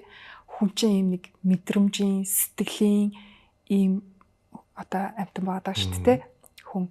Тэгэнгუთ яг тэр нөгөө нэг хийх ёстой зүйлээ ингээ олцохоор ингээл нэг цээжин дотор чи ингээл дүүрэл те зүрх чи ингээ булиглаад ингээд энэ зүйлийн төлөө л би энэ амьдралаа зориулъя гэдэг яг тийм мэдрэмж яг бүр төрдөг. Тэгээд тэр зүйл нь яадаг уу гэхээр ингээд төрсэн цагаас л ахуулаад ингээд бэлтгээл яваад идэв. Чи яг юу хийх ёстой вэ гэдэгт нь тэгээд угаасаа тэр хийх ёстой зүйл чиний цусаар урсж байгаа тийм. Бүр ингээд цуснд чи ингээд урсж байгаа. Яг тэр нөгөө өөрийнхөө одоо өвгдээцээс авсан тий өвгдээц чи яг ямар одоо шин чанар авьяасаа ингээд хөгжүүлж ямар юм туршлага хоримтлуулсан бүх юм чи ингээд цусан дотор чинь ингээд урсж байгаа байхгүй юу. Тэгээ одоо нөгөө урлагийн тэдүү үеэрээ урлагийн хүмүүс тэдүү үеэрээ эмч нар цагдаа нар гэж ярьдаг шүү дээ. Тэр чинь юусоо яг цусан дотор нь гүгээд байгаа байхгүй юу. Шинжлэх ухааны талаас болохоор ДНК нүн үү? Тий, гүгээд байгаа тий. Тэгээд яг тэр одоо нөгөө өгдөл нь ингээд байж шүү дээ. Тэгээд тэрэн дээр нэмэх нь нөгөө амьдралын туршлага нь угаасаа тийшээ ингээд хөтлөөл идэг заяа. Тэр нь ингээд сориол бэлтгээл амьдралд нь янз янзын туулуулаад ингээд байдаг. Тэгээд яг нэг цаг нь болоход л яг тэр хийх үйл нь ингээд угаасаа яг ингээд тодорхой болоод өрөөч би яг энийг хийхээр бэлтгэгдсэн юм штэ гэд. Тэг яг уу нилээ ингээд нөгөө нэг тотгошоогоо л орж сурах хэрэгтэй л дээ. Нөгөө одоо ингээд өөрийгөө чагнаж сурах хэрэгтэй гэх юм уу. Тэг энийг хүмүүс нөгөө нэг янз янзаар л ярьдаг одоо өөрийнхөө дээд биетэй холбогдох, язгуур сүнстэйгээ холбогдох гэл янз янзаар нэрлэдэг. Таваад талбараас мэдээлэл авах гэдэг тийм. Тэг янз янзаар нэрлэдэг байгаа. Тэг тэр өөрөөр хэлж байгаа боловч нэг л юм яриад шүү. Тэгэл ерөөсөө яг л энэ дотроо ингээл мэдрэнэ гэсэн үг. Энэ яг зүг байна гэл те. Тэгэхээр ер нь за одоо бизнес ч бай, амьдралч бай бүх юмны хариулт зөр нэнд байгаа юм шүү те. Ер нь л манай өмнөх зочч гэсэн бас яг тиймэрхүү утгатай мэлдэг шүү. Энд л бүх юмны хариулт нь чи ойлгож болох уу? Чи хөөсөө санал нэг байна. Санал нэг байна. Тий.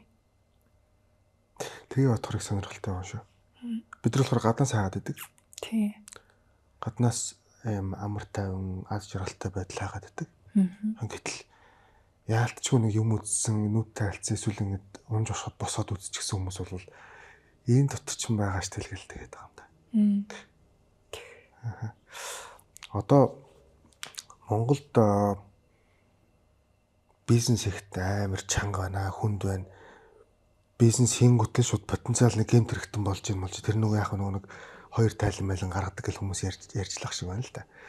Эсвэл ингээд татвар матвар гэдэг аимшигтай байна. Ер нь Монгол бизнес хийх арга талаалах гэд хүмүүс ярьж байна. Бизнес ментор хүний хувьд энэ яг үнэн үү? Яг яаж бид нэг юун дээр шинээр юм эхлэх гэж байгаа юун дээр анхаарахаар хүмүүс юун дээр нийтлэг алдаад байна. Шинэ эхэлж байгаа хүмүүс. Зөв. Тэгэхээр ерөөсөө л ингээл нөгөө эдийн засгийн уналт те ийм хэцүү зүйлс аль ч цаг үед угаасаа л байсаар л байдаг зүйл. Тэгээд бизнес ч гэсэн өөрөө нэг ийм юутай хөгжлийн бас ийм үе шатуудтай бизнес ч гэсэн унаж босдог тий унаж босдог дампуурдаг хаагддаг эсвэл одоо сэргэн мандалтаар тий маш их ашиг болж болдог. Тэгэхээр бизнес гэдэг бол одоо ингээ үргэлжийн мөнхийн өсөж цэцгэлж их ашиг хийн гэсэн одоо нөгөө баталгаа ерөөсөй байхгүй шүү дээ. Тэгэх ёсч байхгүй тий. Тэгэхээр би энд юу гэж хэлэх гээд байгаа юм бэ гэхээр бизнес гэдэг чинь зүгээр л одоо чиний одоо ингээд хийж байгаа үүс тэгээд нэмэх нь нөгөө нэг ахуй амжиргаагаа залхуулах ашиг орлогыг чи тэнчнээс бий болгож байна. Тэгэнгუთ бизнес эрхлэгчд дээр анзаардаг нэг зүйл нь юу вэ гэхээр амьдралын 80-90% нь бизнес болцсон яваад байдаг байхгүй. Хамгийн том асуудал. Тэгээд бизнес дээр ингээд бүх цагаа өгдөг, бүх анхаарлаа өгдөг. Тэгээд өөрийгөө хайцсан, гэр бүлээ хайцсан. Тэгээд надтай дандаа ер нь бол эмэгтэй бизнес эрхлэгчид ажилладаг. Тэгээд үр хүүхдүүдэд хайчихсан.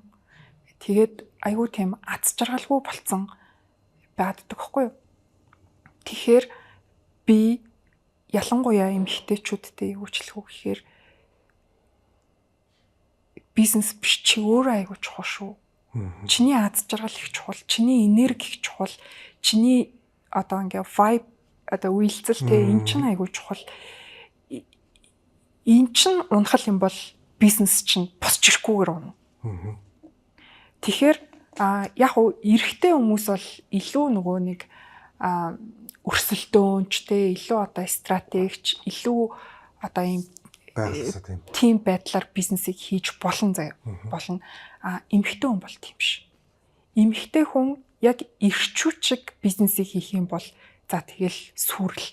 Яа тэгэхээр гадна талд ингээл айгуу тийм тоон үзүүлэлтээрээ те мундаг юм бизнесийг босгож болно. Гэхдээ дотооддоо өөрийгөө устгацсан гэдэг байхгүй. Өөрийнхөө нөгөө хамаг эмгтэй энерги гэрчмийг байхгүй болгоцсон. Тэгээд нөгөө одоо сүүлийн үед айгүйх нөгөө burn out буюу ингээд сэтгэл зүйн хувьд ингээд бүр юм уналтанд орцсон тийм юмнууд айгүй илбэг болцсон.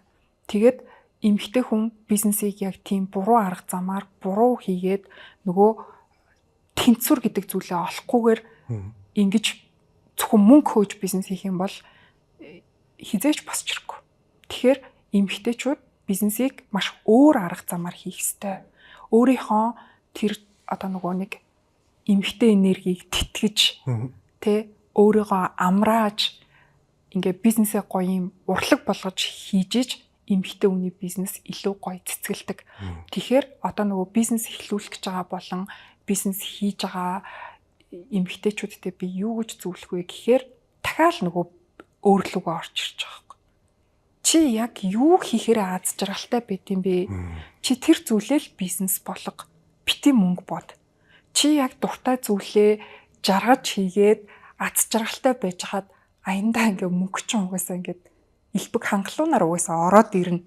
Чи л жаргалтай байх хэвээр. Тийм. Тэгээд энийг би яг бас өөрийнхөө ингээд амьдралаараа бас ойлгож байна л да. Яаж юм гэхээр би яг л мөнгө хөөдөг байсан шүү дээ. Би мөнгө хөгөөд эцэст нь юунд хүрсэн? Бөөн үр ширэнд үлдсэн. Тэгээд асар юм аз жаргалгүй, маш тийм стресстэй одоо ингээ миний амьдралаа 10 жил ингээ өнгөрцөн байгаа байхгүй. Тэгэнгუთ тэрнээс хооштэй ингээд би өөр дээрээ ажиллаад тэ өөрийгөө чагнаад ингээ өөртөөгөө ингээд нөгөө нэг юм одоо юм нийцэлтэй ийм бизнесийг хийгээд өөрийнхөө давуу тал өгөгдөл дээр тулгуурласан бизнесийг хийгээд ирэнгуут ингээд зөнгөөрөө цэцэглээд би ерөөсөө мөнгөний араас хөөцөлдөх шаардлагагүй болчихж байгаа байхгүй. Тэгээд одоо би юг хамгийн хэрхэмлдэг вэ гэхээр би аз жаргалтай байна уу? Би сэтгэл хангалуун байна уу? Би энэ зүйлийг үнэхээр хийхийг хүсэж байна уу л гэж би өөрөөсөө асуудаг байхгүй. Наацтай амар чухал. Тийм. Тэгээд ингэж чадах юм бол угаасаа гоё цэцэглэнэ. Тэгээд ер нь бол мөнгө олоогүй байлаач аз жаргалтай байна гэд бодтоо. Гэтэл чин мөнгө хөөцөлдөхөөр яаж нөхөр бөөн стресс. Тэгээд дахиад мөнгө олохгүй бөөршир. Ингээ амар хэцүү амьдралаар ингээд өнгөрөөчж байгаа сте. Харин эсвэргээр ингээ өөрийгөө нэн тэргүүн тавиад би юу хүсэж ийн вэ гэдэг зүйлээ ингээд бодоод тэгээд ийм гоё жаргаж л хийх хэрэгтэй. Тэг бизнесээ жаргаж. Өөрийгөө хамгийн номер 1 тавьж өөрийгөө хайрлана гэдэгтээ би бол бүр 1000% санал нэг байна мөрөө. Угсаа би бас сүүлийн үеийг тийм байр суурьтай болоод байгаа юм байна гэж өөрийгөө анзаарсан. Аав ээжигээ биш, өр хүүхдүүдтэйгээ биш, хань ижлээ биш, хамгийн түрүүнд өөрийгөө анхаарч иж тэр хүмүүсээ хайрлах юм биш үү? Мөн үү? Тэ? Тийм биш үү? Уг нь логик нь тэнгууд хүмүүс ингэж яриад шүү дээ. Наач амар тийм амиа удсан, хувиа хичээсэн зан гэдэг. Би болохоор яг тэгж бодохгүй юм бол энэ дэр ямар тайлбар байна? Одоо наач та айгүй муухай хувиа хичээсэн зан биш тэг гэвэл юугүй. Хувиа хичээсэн биш л дээ. Харин уг нь биш. Тий, хувиа хичээсэн. Биш тэгж бодохгүй байгаа. Тий. Тэгээд одоо ингээл хүүхдийнхаа хичээлийг хийлгэж байгаа нэртэй ингээд нэг амар стресстэй ээж ингээ хүүхдээ банк цагнаад тэгвэл яг юу болж байна вэ тий.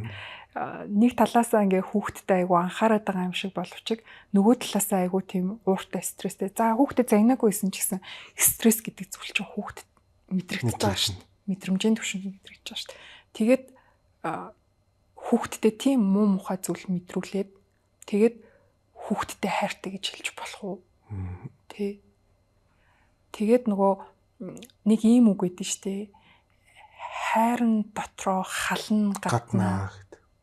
Энэ өстө муухай үг. Ястаа муухай үг.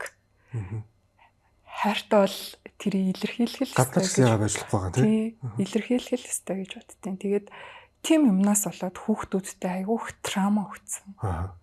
Тэгээд хүүхд насныхаа ингээл нөгөө нэг турсамжуудыг эргээс өгөхөөр дандаа ингээд аав нээж нь ууралж исэн, зодж исэн, муухай үгээр хэлж исэн юмнууд жоо зохин найрсаж бэждэг тий. Юуны түрүү хэлсэн штэ. Бүх амьдралаа бизнестэй зориулчихсан. Ашиг орлого олж байгаа мөртлөө аз жаргал байхгүй. Хүмүүс тэгж хийгээд байна гэдэг. Тэгэнгүүт бүх анхаарлаа тийшээ хандуулж ээж эн чинь ингээд хүүхдийг өсгөн боожулж байгаа юм шиг тэгэхгүй юм уу? Бизнесээ өсгөх боожуулахгүй юм уу те? Тэгжээж дараа нь ингээд бизнес маань өөрийн гэсэн системтэй гэдэг юм уу? Болсон хойно ингээд дараачих юм бодохгүй юм уу? Цагаа өөртөө зарцуулаад ахаар бизнес зарцуулах цаг бага байгаа учраас нөөх нь хөгжихгүй шүү дээ. Гэж хэлэх байх л та хүмүүс. Тэгвэл юу гэх вэ? Хөөе, наа чи яасан гоё асуулт ээ. Одоо ийм байгаа байхгүй юу? Бизнес эрхлэгчдийн одоо нөгөө зарцуулж байгаа цаг дээр нь ингээд дүн шинжилгээ шүү дээ. Чи яг ямар ажилд цаг зарцуулаад өдрийн 15 6 цаг ажиллаад байгаа юм бэ гэд ингээд үзэнгууд захирлыг хийх эсгүй ажилладаг байхгүй. Хинэрч хэлэгч болохоор ажил дээр өөрөө ингээд нухацсан тий. Одоо жишээлбэл бараагаа тоолцсон, үлдэгдлээ тулгацсан энэ төр. Тэрийг захирал хийх албагүй шүү дээ. Тэгээд энэ бол зүгээр нэг л жишээ тий. Энэ мэтчлэн нөгөө захирлын хийх ёсгүй ажлууд дээр 15 6 цаг ажиллаад тэгэнгუთ яах вэ гэхээр захирлын ажлууд орхигдчихж байгаа байхгүй. Тэгэхээр чин тэр бизнес яаж үүтлэх юм? Асуудал нь энэ ч байгаа даахгүй. Тэгэхээр яах ёстой вэ гэхээр яг захирлынхаа хийх ёстой одоо нөгөө стратеги тодорхойлох. Стратегиасаа улбалаар төлөвлөгөөн дээр тий. За тэгээд багаа бүрдүүлэх, соёлоо бүрдүүлэх, манлайллаа үзүүлэх. За тэгээд нөгөө менежментийн ажлууд гүйцэтгэлээ хянаад тэрийг яаж сайжруулах уу гэдээ дахиад дараагийн стратеги тодорхойлоод ингэ явж явах хэрэгтэй байхгүй юу? Тэгэхэд ч аваачаад хэний ч хамаагүй хийхдээ ажил дээр хамаг цагаа үрчээд тэгээд өөрийнхөө хамаг энергийг ингэ шавхарцсан. Амрахгүй болохоор ч тэр чинь ямар ч энерги болно шүү дээ. Тэгээд ямар ч энергигүй хүнээс ямар шийдвэр гаргах уу? Ямар ч энергигүй хүн ер нь бодож чадах уу? Тэ? Тэгэхээр чи нөгөө бизнес эрхлэгчийн хамгийн чухал ажил бол ерөөсө бодох штэ. Тэнгуут бодох гэдэг ажилд цаг гаргахгүй зүгээр л нэг юм гэл тэ хийгээлээдэг. Тэгээд ингээд давхар өөрийгөө ч унгаад бизнесээ ч унгаад л юм байна. Тэгэхээр яг зөв ажил дээрээ төвлөр тэгээд балансаа барь. Тэгээд бизнес гэдэг бол угаасаа ингээд чиний тусгал штэ тэ. Тэнгуут чи энерги өндөртэй чи ийм гоёор ингэж бодож сэтгэжиж бизнес чи илүү гоё цэцгэлж дараагийн одоо түвшин дээр гарч ирэх байхгүй юу.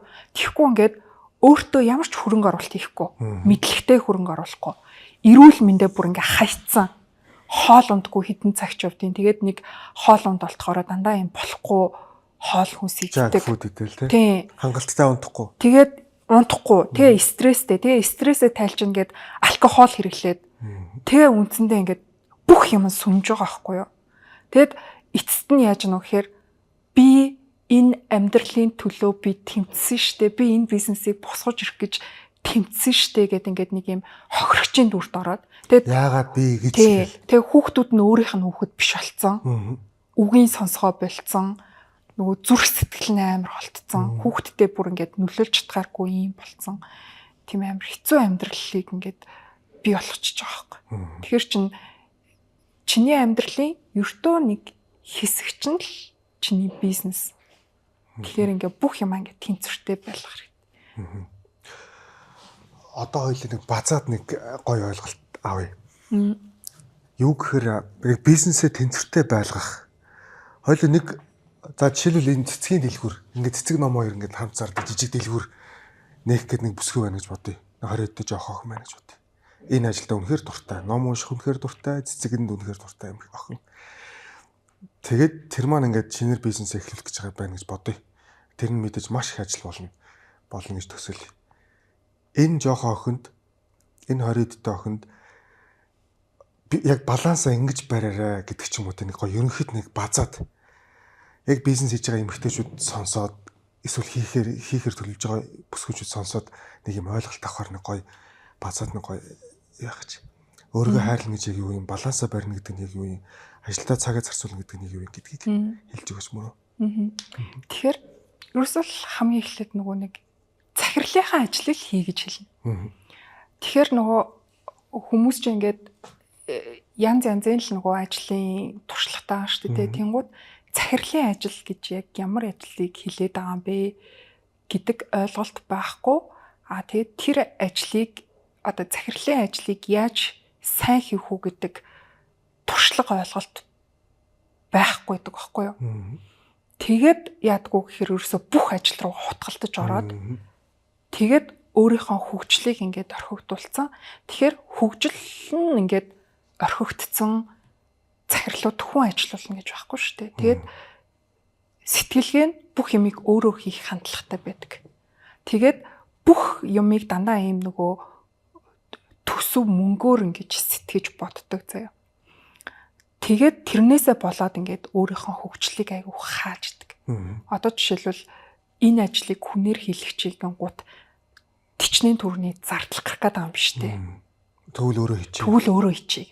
Ингээл буруудаад байгаа байхгүй. Тэгэхээр яах вэ гэхээр тэр чинь нөгөө нэг сэтгэлээний шилжилт хийх хэрэгтэй байхгүй юу? Өмнө нь ажилтан байсан те цалин авдаг ажилтан байсан бол одоо яах вэ гэхээр бизнес эрхлэгчийн сэтгэлгээг өөртөө суулгаж иж Энэ миний ажил мөн байна. Энэ миний ажил биш байна. Миний ажил биш юм бол одоо энийг хүнээр хийлгэн. Хүнээр хийлгэж байгаа бол би ингэж хийлгэн гэдэг нөгөө ойлголт болоод туршлагаа эзэмших хэрэгтэй байхгүй. Тэгээд энэ нь зориулаад би яг SEO Academy гэдэг өөрийнхөө юм онлайн сургалтын платформыг гаргасан. Тэгээд тэнд болохоор би ерөөсөө яг энэ сэтгэлгээний шилжилтийг хийдэг байхгүй. Ажилтны сэтгэлгээнээс нь жинхэнэ бизнес эрхлэгчийн сэтгэлгээ рүү ингэж шилжүүлдэг. Тэгээд тэр чинь бүр ингээд хэдэн зуун цагийн ингээд сургалтууд байгаа байхгүй. Стратеги, систем, менежмент, баг гэл ингээл бизнесийн бүх юм юмнууд байгаа. Тэгэд тэрийг ингээд нөгөө нэг манай одоо коучинг авч байгаа болон одоо бизнес эрхлэгчид аваад тэгээд тэрийг ингээ өдөржингөө ингээд машин дотроо ч юм уу тийм ингээд боломжтой үедээ ингээд сонсоод ингээ явдаг. Тэгэн гутаа маш их өөрчлөлт гардаг байхгүй. Йоо би өмнө юу хийгээд байсан юм бэ гэлтэй. Би бизнесийг яаж хийгээд байсан бэ? Бүр ингээ ямар тэнэг байсан юм бэ гэл айгу гой юм нөгөө сэтгэлдлүүд орж ирнэ. Тэгээ хамгийн гол нь тэр чинь ингээд шууд ингээд бизнес дээр нь өөрчлөлт гараад эхэлчихэж байгаа юм. Үр дүн гараад. Тэгээ үр дүн гараад ирж байна. Тэгэхээр нөгөө нэг сэтгэлгээ өөрчлөгдчихөнгүүт тэр хүний шийдвэр болон үйлдэлүүд одоо багийнхаа гишүүдтэй хандлага нь хүртэл ингээ өөр болоод ирж шүү дээ. Тэгэн гут чинь тэрийг дагаад бизнес нь өөрчлөгдөөд өсөлт ингээ бий болоод байгаа байхгүй. Тэгэхээр нөгөө саний цэцэг болон номны дэлгүүр нэг гэж байгаа охинд бий үйлчлэх үү гэхээр чи одоо яг юм бизнес эрхлэгчийн сэтгэлгээг өөртөө бий болго. Тэгээд бизнес эрхлэгч захирал хүн яг юу хийх ёстой юм бэ? Тэрэнд ингээд суралц. Тэгэхгүй чи ингээд бүх юмаа хийгээд ах юм бол чи зүгээр л юм нөгөө өөрөө өөртөө ажлын байрал зүгээр бий болгож байгаа гэсэн үг байхгүй. Тэгээд чи тэр ажлыг яг хүүхдлээ хийх юм уу те? За тэгээд хийлээ гэж бодоход чи 24 талаа ажиллахгүй шүү дээ. Амарх болно. За тэгээд ялч хүнийг ээлжийн хүн ажилуулах бах. Тэнгууд тэр хүнийгээ яаж ажилуулах вэ гэдэг чинь өөрөө сэтгэлгээнээс хамаарчиж байгаа хгүй. Ур чадвараас хамаарчиж байгаа. Тэгэнгუთ хүнээ ажилуулж чадахгүй бизнес эрхлэгчид маш их хохирол амсдаг.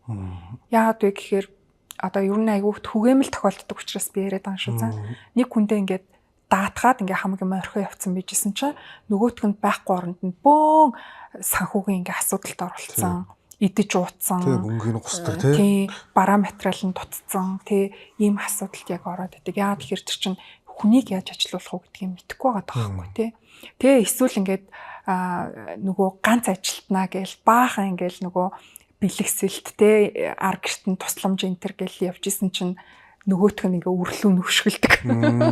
Тэгэн гот тэнчнээс ингээ амар трама авдаг манай бизнес эрхлэгчид.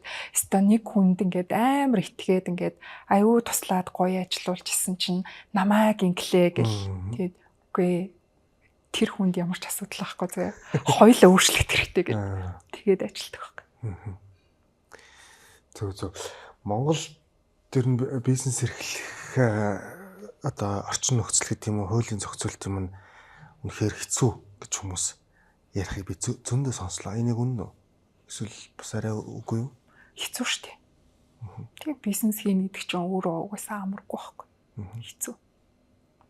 Юуны хувьд одоо нөгөө бичиг цаас бүр төлөхөөс ахуулаад одоо нөгөө татвар матур гэдэг тэр нь ер нь бүр ингээд яг хоо би өөрөө яагаад ингэж асуугаад байна гэхээр миний эргэн тойрон ингээд ажиллаа болий шинээр юм ий барь гэсэн хүмүүс бас байна л да. Би ч гэсэн бас өөрөө ингээд сонирхолтой юм хийж үзвэл би яг юу хийх бол гэх мэт чинь бодож үзэж байгаа байхгүй юу. Тэнгүүт аль хэдийн ингээд бизнесээ явцсан хүмүүс нь болохоор чанга шүү. Ер нь тэгэл өртөө болоод дуустдаг шүү гэдэг ингээд зүрх хөхүүлээд. Гэтэл нөгөө төвөр үнэхээр гоё ингээд яваад одоо яхаа цаана ямар ингээд алаан болж байгааг мэдэхгүй ч гэсэн гоё яваад байгаа хүмүүсээс байгаад байгаа юм шиг санагдаад байгаа байхгүй юу. Яг бизнесийн ертөнцийн донд байгаа хүний хувьд яг менторлж байгаа хүний хувьд энэ талаар юу ямар бодолтой байна? Тэгээд ер нь бол яг эдийн засгийн нөхцөл байдалч тэр тэгээд манай улс ч одоо яг ямар улс нэлээ те системүүд нь бүрэн одоо ингээд төгөлтөршөөгүй те ийм аюул олон ийм цорхотой те дүрм журм бүх юм ийм цорхотой ийм улс шүү дээ тий. Тэгээд гоншгонол ивэл гоншгонол шүү дээ. Хий гэсэн хүн бол аргыг нь олдог шүү дээ тий. Хамгийн чухал нь юу вэ гэхээр одоо ерөөсөө өөрийгөө ингээд нөгөө нэг бизнес хийж гинэ гэдгээ ингээд нэг ойлгож ухамсарлах хэрэгтэй байгаад байгаа юм. Нэгсэндээ одоо ингээд хуулийн этгээд болоод нь шүү дээ. Тий, хуулийн өмнө хариуцлага ингээд хүлээхтэй. Тэгээд нөгөө татвар матвар гэл ингээд бөө олон юм хариуцлагууд бий болж байна. Тэгээд хөдөлмөрийн харилцаа бий болж байна тий. Тэгээд энэ болгонд ингээд сэтгэл зүгээрээ ядаж бэлтгэх хэрэгтэй байхгүй өөрийгөө. Би одоо энэ бизнесийг хийж байгаа бол би ийм хариуцлага хүлээн. Ийм одоо хууль дүрм журмыг би биелүүлнэ гэдэг ийм сэтгэл зүйн ийм бэлтгэлтэй байх хэрэгтэй байхгүй. Тэнгуут одоо яадгүй гэхээр гинт ингээл өрөнд орчлоо. Гинт ингээл ийм асуудалд орчлоо. Гинт ийм торгуул тавигдчихлаа гэл ингээл нэг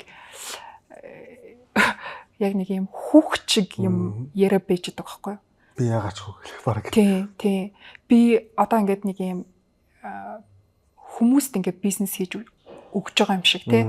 Мэдээж яриг улс их орондоо хувь нэмрээ оруулж байгаа. Энийг бол үүсгэх аргагүй. Гэхдээ нөгөө талд өөрийнхөө бас амьдралыг сайжруулахын тулд хийж байгаа шүү дээ. Тий. Тэгэхээр яг нэг ийм насанд хүрэгч шиг тий сэтгэл зүйн хувьд тий үүрэг хариуцлагаа ухамсарлаад би ийм зүйл хийж байгаа бол би одоо энэ тоглоомор тоглолцлоо бол би энэ дүрмийг даах ёстой гэдэг сэтгэл зүйн ойлголттой тэрэндээ бэлтгэлтэй тэр зүйлсүүдээ ингээд хийдэг ийм байх ёстой байхгүй юу. Тэгэхгүй одоо би ч энэ дээр тийм байгаагүй байхгүй да. Би бизнес хийхдээ яг л ингээд нэг хохирогч дүртэй те би ингээл өстой явж исэн чи ингэчлээ гэдэг юм ярьжсэн байхгүй да би хуучин те гэхдээ нэгэнт л энэ тоглоом руу орчлогоо л дүрмийн даг өөр ямар ч арга сонголт байхгүй тий тэгээд ер нь бол бизнес эрхлэнэ гэдэг чинь яг юм нэг насанд хүрсэн хүний ийм сэтгэл зүйтэй байх ёстой болж тарж байгаа байхгүй бүх юм дээр ийм чеклдэг, шалгадаг, хяндаг, тооцоолдог, төлөвлөдөг те ийм байх хэвээр. Тэнгуут ингээл нэг ийм хүүхчиг яваад. Одоо хинтч найдаад байгаа те би ингэн гэж юусоо бодоогүй гэ те. Юусоо юм. Бодоогүй хин тамаатай юм бэ. Тий, хараа яг тийм байхгүй юу. Тий. Хитрхийн өөдрөг төсөөллөөр дахиж орчод байгаа шиг байна те. Одоо тэр бизнес нөгөө хувь хүний хөгжил байхгүй. Юусоо өөртөө ажиллаагүй. Тийм багт байдаг. Гаргаж байгаа шийдвэрийнхаа өмнө хариуцлага хүлээхгүй байгаа. Тэгээ яг нэг бизнес хийж тоглоод байгаа байхгүй.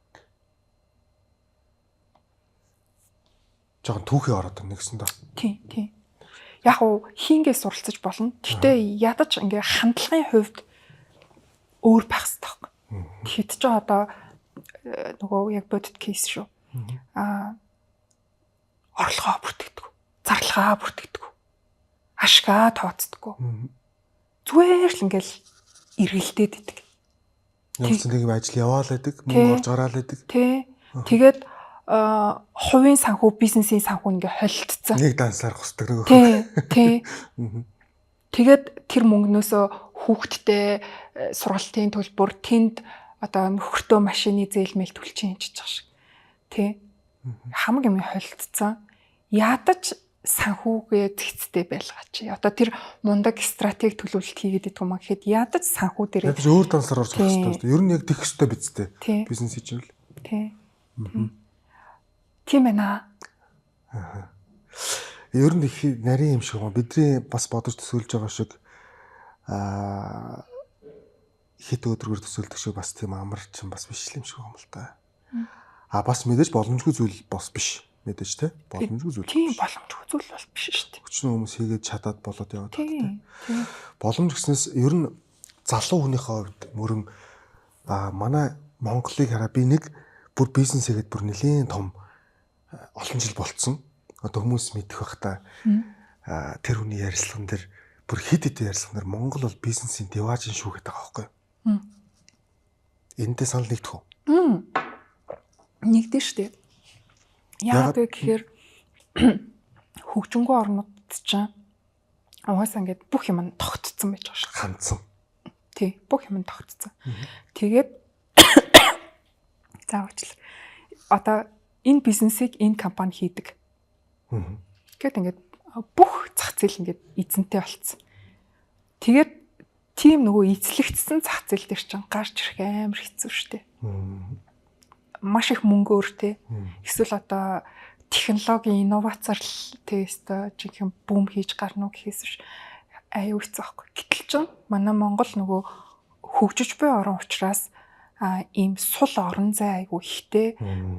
Тэгээд нөгөө талаас заяа одоо ингээ манай хүмүүсийн одоо бизнес эрхлэгчдийн хөгжил ингээд дутмаг болохоор хувийнх нь тий хувь хүнийч тэр бизнесийнхэн ч тэр хөгжил дутмаг учраас өрсөлдөөнд ялах магадлал маш өндөр байхгүй.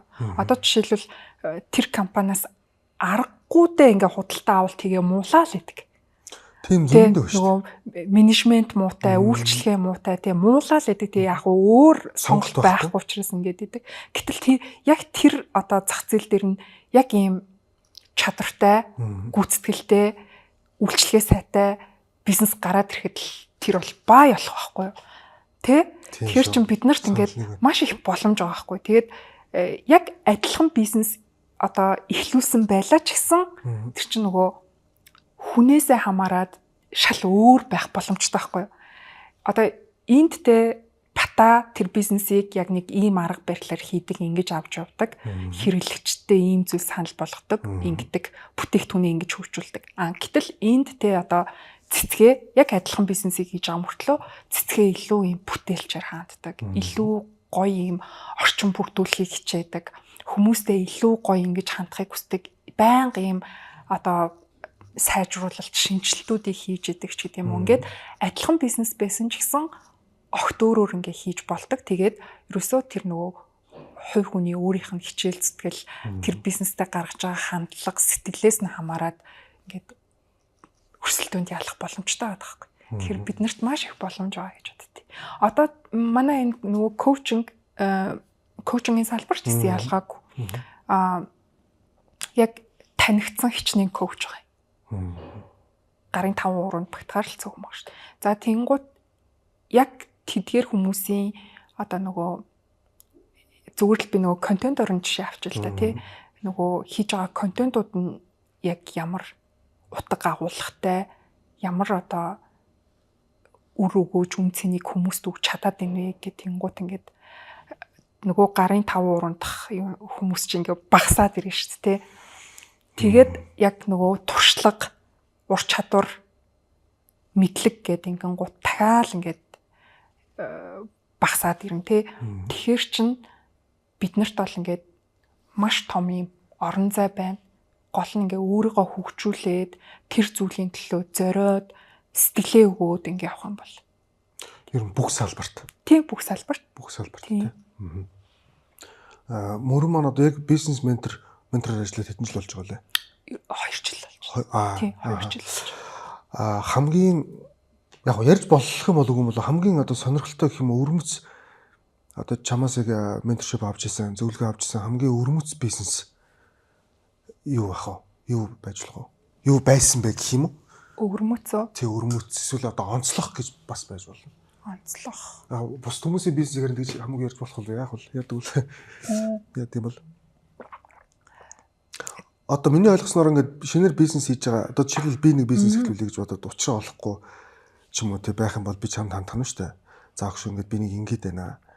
За яг орлого зарлага юм аа ингээ гайгүй болж ин гэхдээ нэг л нэг гээд ингээд би чамд ханддаг гэсэн үг шүү дээ. Тийм хүмүүс чамд ханддаг гэж ойлгоод байгаа шүү дээ. Тий. Тэгэхээр тэр бизнесүүд дундаас онцлох нь ямархуу бизнес байсан бэ гэж асуух гэдэг. Би MLM бизнес гэж хэлнэ. За одоо юу шүү дээ. Сүлжээний бизнес гэж ярьдаг шүү дээ. Тэр онцлогтой гэх юм уу? Юугаар онцлог байх вэ? Юу нь онцлог вэ гэхээр нөгөө өсөлт хийх арга зам нь уламжлал бизнесээс ялгаатай. Тэр үгээр онцлог. Одоо манай дээр маш олон жилийн өмнөөс ахвал нөгөө сүүлийн үед MLM гэдэг нь хүмүүс мэдчих шиг байна. Сүлжээний бизнесийн хүмүүс ингээд жоохон юу ханддаг шүү дээ. Таагүй ханддаг гэх юм уу? Дийлэн хүмүүс. Яг хийдэг хүмүүс нь бол мэдээж нөгөө давуу тал юм ин ойлгодог учраас мэдээж тэрийг хийж байгаа шүү дээ.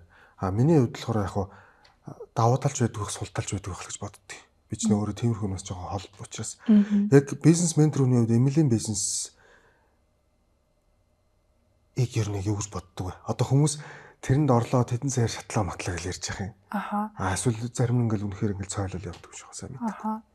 Зөв.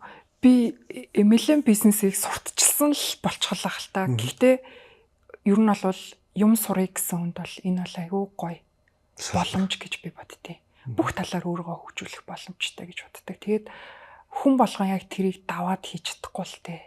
Ер нь амаргүй, нэлээд амаргүй. Одоо тэр чинь нөгөө өсөлтийнх нь арга зам нь ерөөсөө юм рекрутинг буюу одоо ингээд нөгөө багтаа хүн эсвэлэх зарчмаар бизнесэнд хилээд байгаа шүү дээ. Тэнгууд ямар хүний багт орох вэ гэдэг чинь дахиад нөгөө хувь хүний хөгжил ингээд яригадаад явчихна гэсэн үг шүү дээ. Ямар нэг багтаа авах вэ гэдэг хүртэл тэгж ярьж байна шүү дээ. Тийм болж байна. Тэгэхээр ер нь бол өсөж дэвжээ гэх юм бол ер нь зүгээр шүүлэх гэж хэлж байна уу те? Тий, одоо нөгөө бүх юм нь бэлэн. Бүтээгдэхүүн нь бэлэн. Ажиллах нөгөө нэг систем нь тодорхой. Тий. Тэгээд маш олон ийм нөгөө гарын авлага мэдээллүүд нэгэ бэлэн байж байдаг. Тэгээд дэмжих нөгөө нэг спонсорууд тий баг хамт олон ингэ байж гин. Тэгэхээр ганцаараа ингээд хав харанхуугаар бизнес руу орох чинь нэг өөр. Гэтэл ийм олон нөгөө дэмжлэг тий нөгөө олон улсын нөгөө толгой офисоос нь хүртэл дэмжлэг үзүүлж байгаа шүү дээ. Тэгээд дээрэс нөгөө баг хамт олон спонсорууд нь ингээд дэмжээ авчдаг учраас яг ингээд цоо шинээр бизнест хөл тавихад бол сурах юм ихтэй. Гэхдээ маш хэцүү гэж би боддог. Харин нэг зөв талаас нь олж харуул мэдээж чинь болж бүтэж байгаа бол өдөө олон жил тэгээ өөрчлөнө олон ингээд юм байх шүү дээ. Тэгээд би бас нэг сая нэг юм орж ирлээ би тэрийг хэлчихье гэж бодоод байна. Одоо ингээд хүмүүс айгүйх нөгөө нэг онлайнаар лайв хийгээл бараа зарж байгаа хүмүүс. За тэгээд нөгөө сошиал инфлюенсерүүд. За тэгээ одоо манай ментор коуч нар тий. За тэгээ нөгөө эмэйлэн бизнесийн ингээл энэ хүмүүсийг ингээ амар бүлий хийдэг байхгүй юу? Муу сайн 8-ачд, муу сайн сүлжээчд, ментор коуч гэсэн нэр өөртөө зүүцсэн яасан хүмүүс гэл айгүйх нөгөө муулал тий. Тэгээ би энэ дээр ингэж боддог байхгүй. Нэгэнт л та тэр хүмүүсийн ар гэрийн тижээхгүй үр хүүхдийнх нь хоол хүнсийн түлхэхгүй байж тэр хүний яаж амьдралаа те залгуулж байгааг нь яагаад одоо ингэ муулаад байгаа юм бэ? Санаа тавиад байгаа юм бэ? Яагаад ингэ байгаа юм бэ? Тэр хүн амьдралынхаа төлөө л зүтгэж байгаа шүү дээ. Амьдралынхаа төлөө хийх ёстой ажлаа л хийгээ явж байгаа байхгүй юу? Аль нөгөө багш эмч инженер гэдэг шиг л ялгаагүй л тэр ажлаа хийгээл явж штэ. Тэр тийм шүү. Тэгэхээр ингээ өмнөөс нь одоо ингээ хүүхдийн тижээхгүй юм байж бити ингэж хэлж байгаарай л гэж хэлмээр. Тийм.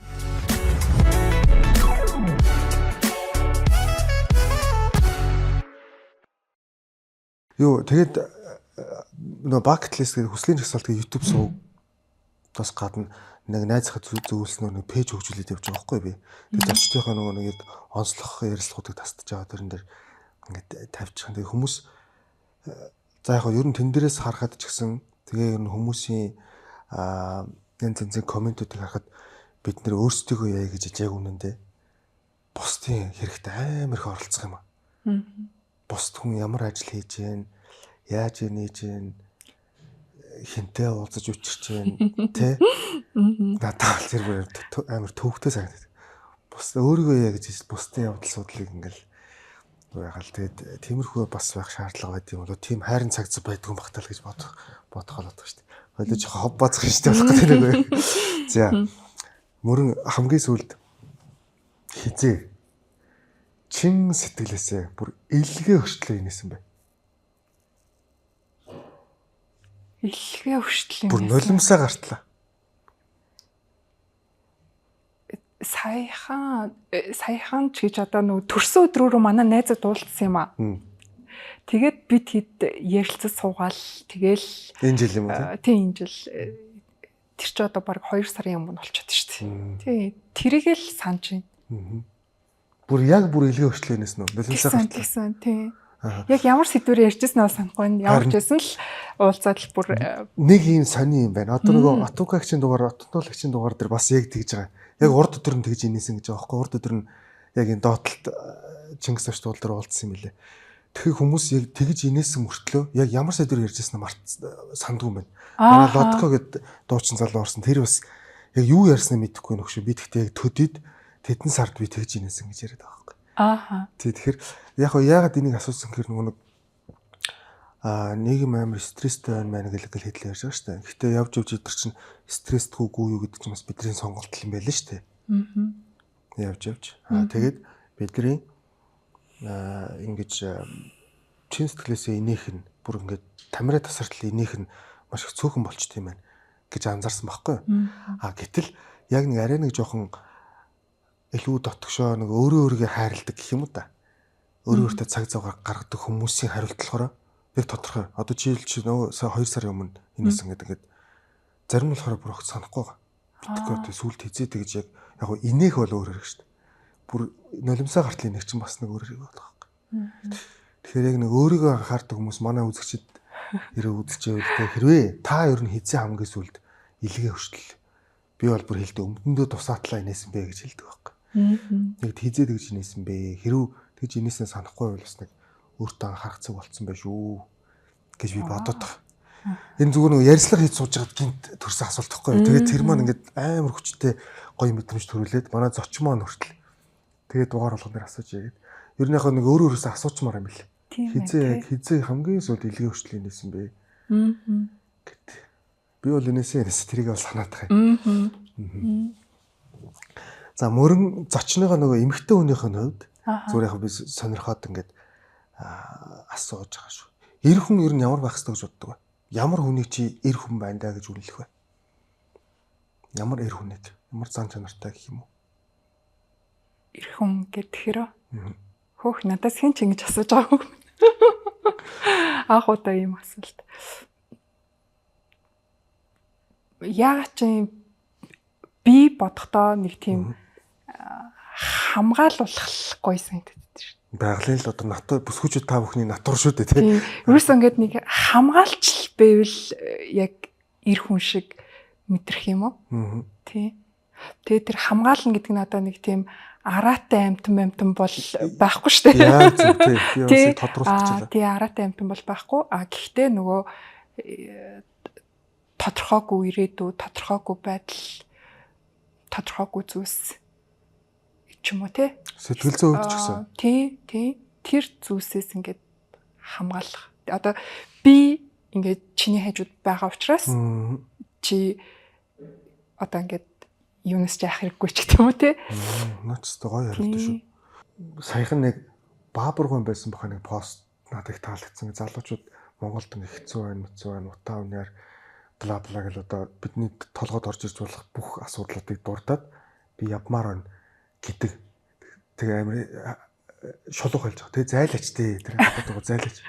Тий. Тэгээ тэнцээч очиод ингээд чамааг хинч байхад ингээд те ингээд авчих юм байгаа юм. Тэгээ зайлаач гэдгсэн байсан байхгүй юу? Тэрнтэй нь бол би санал нэг байгаа. Би юу гэж асуух гэж нэхэр сүүлийн нөгөө brain drain буюу нөгөө хамгийн л сор болсон залуучууд гадагшаа гараа авчлаа, дайччлаа гэж яриад байгаа шүү дээ.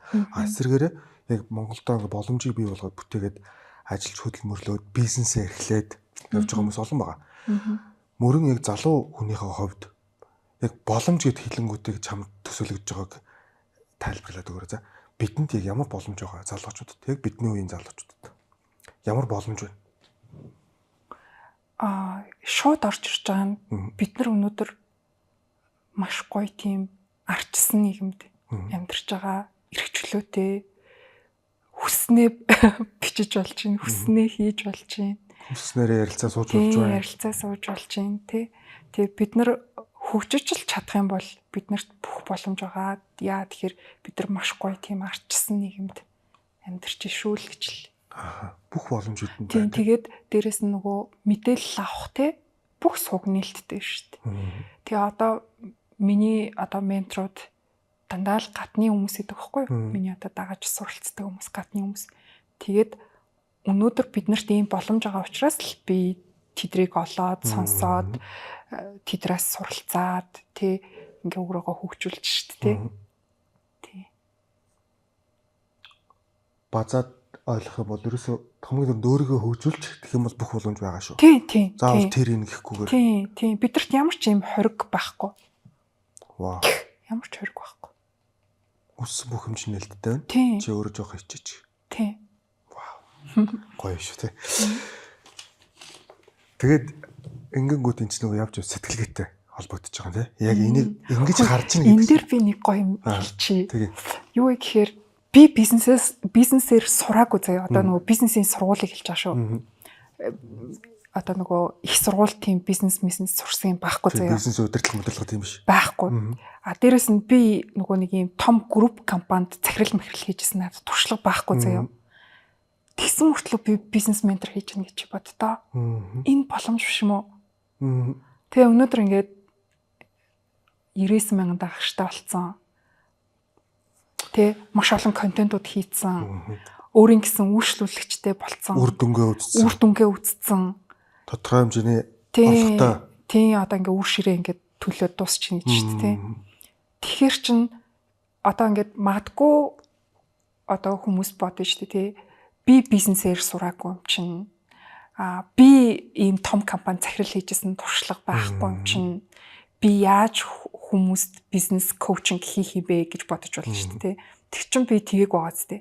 Тэнгуудаа би бизнес коучер сурсан л да. Би зөндөө сурсан. Тэгээ гадны менторудаас зөндөө олон одоо юу авч сурсан. Тэгээд зүгээр л би энэ зүйлийн төлөө ингээд тэмүүлсэн учраас ямар ч шалтгаангүйгээр зүгээр л би болгоод өөрийн гэсэн үйлчлүүлэгчтэй болцсон юм шүү дээ. Тийм. Тэгэхээр чин бидэрт боломж бүр нээлттэй байгаа. Энэ боломж биш юм уу? Тийм. Энэ үр дүн биш юм уу те? Тийм. Тэгээд миний үйлчлүүлэгчд хизээч над дээр ирээд алуу бизнесийн удирдлагын мастрын диплом ч үзье гэж асуудаг шүү дээ. Харин надтай ажиллаач гэдэг шүү дээ. Гоё. Өстой гоё хариулт юм. Тийм. Ер нь бол чам руу холбогдоод ярилцлаганд маань орох саналыг төрөвчлийн цагаан сарын өмнө тавиад хоёулаа цагаан сарын үеэр завгүй болж таарад би контент хийхгүй хаяад тий тэгээ оны өмнө эхлүүлээд ахиж чамтай холбогдоод ингээд хоёул ярилцаж сууж байгаа маань саяны бас шалтгааны үүднээс юм баг. Яагаад гэхээр нөгөө чиний өмнөх бизнес аимшигтай муухай лампураад аимшигтай хөрөнд орсон өстой нөгөө шалтаа буусан гэдгийг чинь би тэр нэг контентээс чинь сонссон учраас. Тэгээ өнөөдөр ингээд маш гоё ажиллаа босгоод ингээд айдгаа авдрандаа чихэж хийгээд ингээд сууж байгаа гэдэг чинь энэ ингээд үр дүн биш юм уу те? Тэгээ ерөөс бидэндээ бүх боломж байгаа. Би энэ үг үнэхээр дуртай. Ер нь манай зочд маань гоё хэлдэг. Окей. За. Нөгөө bucket list гэдэг энэ нэр байгаа. Тэр маань болохоор яг одоо англи хэлний хар ярианд өгөхөөс өмнө хийх ёстой зүйлсийн жагсаалт юм байна лээ. Зөвхөн би болохоор заавал тэр мөрөнд дурдахгүйгээр хүслийн жагсаалт гэдэг байгаа. Тэгээ би нөгөө сүүлд киног нэг үзсэн. Хоёр настай хөгшөө нөгөө хоёлоо идэвхтэй өвчтэй. Нэг нь мангар баян, нэг нь жоохон тиймэрхүү амьдралтай засварч. Тэгж байжгаад яг хоёлоо нөгөө удахгүй өнгөрөх тийм хоёр хүн байжгаад ер нь бидний амьдралын bucket list юу юм бэ? Тэгээд нөгөөхөө ингээд биелүүлээд явдаг тийм кино байдаг байхгүй. Тэгсэн чинь тэр киног үзэж хагаад их гой хоёр асуулт олсон. Одоо тэрийг асууя. Мөрөн өнөөдрийг хүртэл хэр аз жаргалтай амьдрав? Гайхамшигтай штэ. Би бүр үнэхээр амьдралдаа талархдаг. Надад одоо ямар ч харамсах зүйл байхгүй. Яагаад гэхээр би үнэхээр эрхчлөөтэй амьдрсан байхгүй. Одоо манай аав намайг ингээл байнга юу гэдэг вэ? Ажилдор, цалинтай ажилдор эсвэл одоо нөгөө гадаадд явж MBA хий гэл гэсэн. Би ингээд ерөөс аавынхаа хэлснээр явахгүй ингээд дандаа ингээд зөрүүдлээд ингээд өөрийнхөө замаар явцсан. Тэгээд яг ингээ аав маань ингээд намайг ингээд тэг ингээ унаж бүдрэх яалтай хийх вэ гэл охиноо сайн сайхан амьдруулахын тулд хичээд тэр зөвлөгөө өгч байгаа шүү дээ. Тэгэхэд тэрний дан эсрэг яваад дандаа ингэж хан мөргөж унаад алдаа хийгээд нүхэн дунаад тэг ингэж явсан. Тэгээд одоо би яг ийм нөгөө өөрийнхөө замаар явсандаа айгу талархаад байхгүй яа. Тэгэхээр би тэр нөхөн дуунж үзчихийж, тэр үр ширэнд орж ийж тийм одоо нөгөө алдаануудыг хийжээч л өнөөдрийн мөрөн бий болох байсан юм байна. Яагаад гэхээр зовлон бол амар өвдөлттэй шүү дээ. Тэгээд энэ одоо өвдөлтийг мэдэрсэн хүн л ер нь бол ингэж дараагийн шат руу ингэж гардгийм байх гэдгийг ингээд сүнс ухамсарынхаа хувьд ойлгочод байгаа юм. Тэгээ одоо ч гэсэн би ингээд хөгжлийнхаа зам дээр л явж лээ л да. Ингээд дахиад унаж босоод юмнууд ингээд туулаад явж гин. Тэр хэрээрээ ингээд өсөлт бий болоод байгаа. Тэгээ хамгийн гол нь эмчээс юу хэлэх гэдэг нь үхээр би өөрийнхөө замаар явсан байхгүй. Алдаатай ч гэсэн би өөрийнхөө замаар явсан. Тэгэд энэ маань үнэхээр талархмаар. За дараагийн асуулт болохоор тэгвэл өнөөдрийг хүртэл хэр олон хүнийг аз жаргалтай амьдруулсан гэж өөрийгөө боддог вэ гэж. Аха. Тэгэн гот миний ажилч айгуу гоё ахгүй юу? Нөгөө контентууд маань ингээд YouTube дээр бийждэг тий. Тийм би өөрөө ч мэдгүй танихгүй хүмүүс одоо контентуудыг маань үзээд намайг таньдаг болоод тэгээд миний тэр одоо контентоор өгсөн зөвлөгөөг дагаад тэгээд би чинь бас одоо 50 гаруй ингээд онлайн сургалт гаргацсан. Тэгээд тэрэнд маань бас маш олон мянган хүн суралцсан. Тэгээ бодохоор би ингээ маш олон хүнд ингээд амьдралаа дараагийн шатнд гаргахад тусалж чадсан болохоор бүр үнэхээр баяртай байдаг. Окей. Ярилцлага маань анх хийгдэж эхэлснээс хойш өнөөдрийг хүртэл нэгч дугаар алгасагдаагүй асуугдсан миний хамгийн дуртай асуулт өгдөө. За тэгээ мөрөнгөөс бас энэхүү асуултаа мэдээж асууна. Өмнөх бизнесэнд дампуураад асуудалд ороод маш өөр ширэнд ороод маш хүнд байдалд орсон шүү дээ. Энэ асуулт нь болохоор маш хүнд нөхцөл байдалд орсон хүнд маш хүнд байдалд байгаа хэн нэгэн хандж юу гэж хэлэх вэ?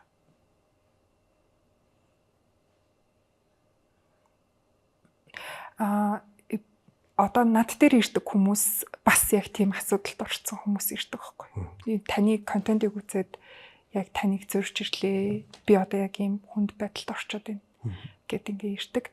Тэгээ би тэр хүмүүст яг би одоо нөгөө өөрийнхөө амьдралаар туулсан яг ийм нөгөө би ч бас нөгөө сүнслэг хөгжлийг эрэлхийлдэг хүн учраас яг тэр утгаараа би энэ зөвлөгөөг өгдیں۔ Тэрийг би шууд хэлчихье. Юу вэ гэхээр танд тохиолдож байгаа зүйл санамсаргүй зүйл бол юусоо биш. Энэ тохиолдож байгаа зүйл бол танд ямар нэгэн зүйлийг ойлгуулахаар танд тохиолдож байгаа зүйл. Тэгэхээр та энэ тохиолдож байгаа зүйлээс ойлгох ёстой юм та ойлгочихвол юм бол энэ нөхцөл байдал маш хурдан одоо ингээд өөрчилж сайжирна. Алуулна. Тэр зүйлийг та ойлгохгүй л ах юм бол одоо ингээд дүрээ хувиргаал өөр янзаар тохиолдоод байна гэсэн үг. Асуудал арилахгүй гэсэн үг. Яг хуу тухайн үед нэг арилцсан юм шиг санагдах боловч дахиад тэр нь ирээд идэх байхгүй юу? Тэр асуудал нь ингээд. Одоо жишээлбэл нэг юм мөнгөний асуудалд орсон хүн тэр зүйлээсээ ойлгох ёстой зүйлээ ойлгохгүй бол тухайн үр ширээ дарсан ч гэсэн дахиад үр ширэнд ордог ч юм уу. Дахиад тэр мөнгөний асуудал нь тавтагдаад л янзын дүрээ хувиргаал ирээд байна гэсэн үг байхгүй юу. Тэгэхээр амьдрал тохиолж байгаа зүйл санамсаргүй биш. Тэнчэнээс таны заавал сурах ёстой хичээл байгаа. Тэр хичээлээ хурдан сураадах. Тэгэнгუთ би ямар хичээл сурах юм бэ? Яах юм бэ гэд асуудаг байхгүй юу. Тэгэнгუთ би хүмүүс юу хэлдэг вэ гэхээр та яг одоо үзэг цаас аваад бич. За саяны одоо энэ тохиолдсон зүйл яг юунаас болоод тохиолдчихвоо? Дүн шинжилгээ хий. Бичээд та яг ямар алдаанууд хийсэн? Алдаануудаа бич. Би ингэсэн, би тэгсэн, би инглээ, ийм ухаарлаа гэд бүгдийг бичээд тэд ойлгох надах. Тэгээд бичиж ирээд уулздаг байхгүй. Тэнгууд ингээд бичиж ирээд за тэнгууд тэрэн дээрээс нь яг харагддаг заяа. Энэ хүн яг ямар хугацаанд энэ асуудлыг туулах вэ гэдэг нь шууд харагддаг заяа. Зарим нь бол надад хийж ирдэг. Одоо надад ингэж би ийм ойлгосон, ийм дээр алдсан гэж надад зориулж. Тэр хүн бол тэр асуудлаас гарахгүй. Тэрийг өөртөө хийж өгөх хэрэгтэй.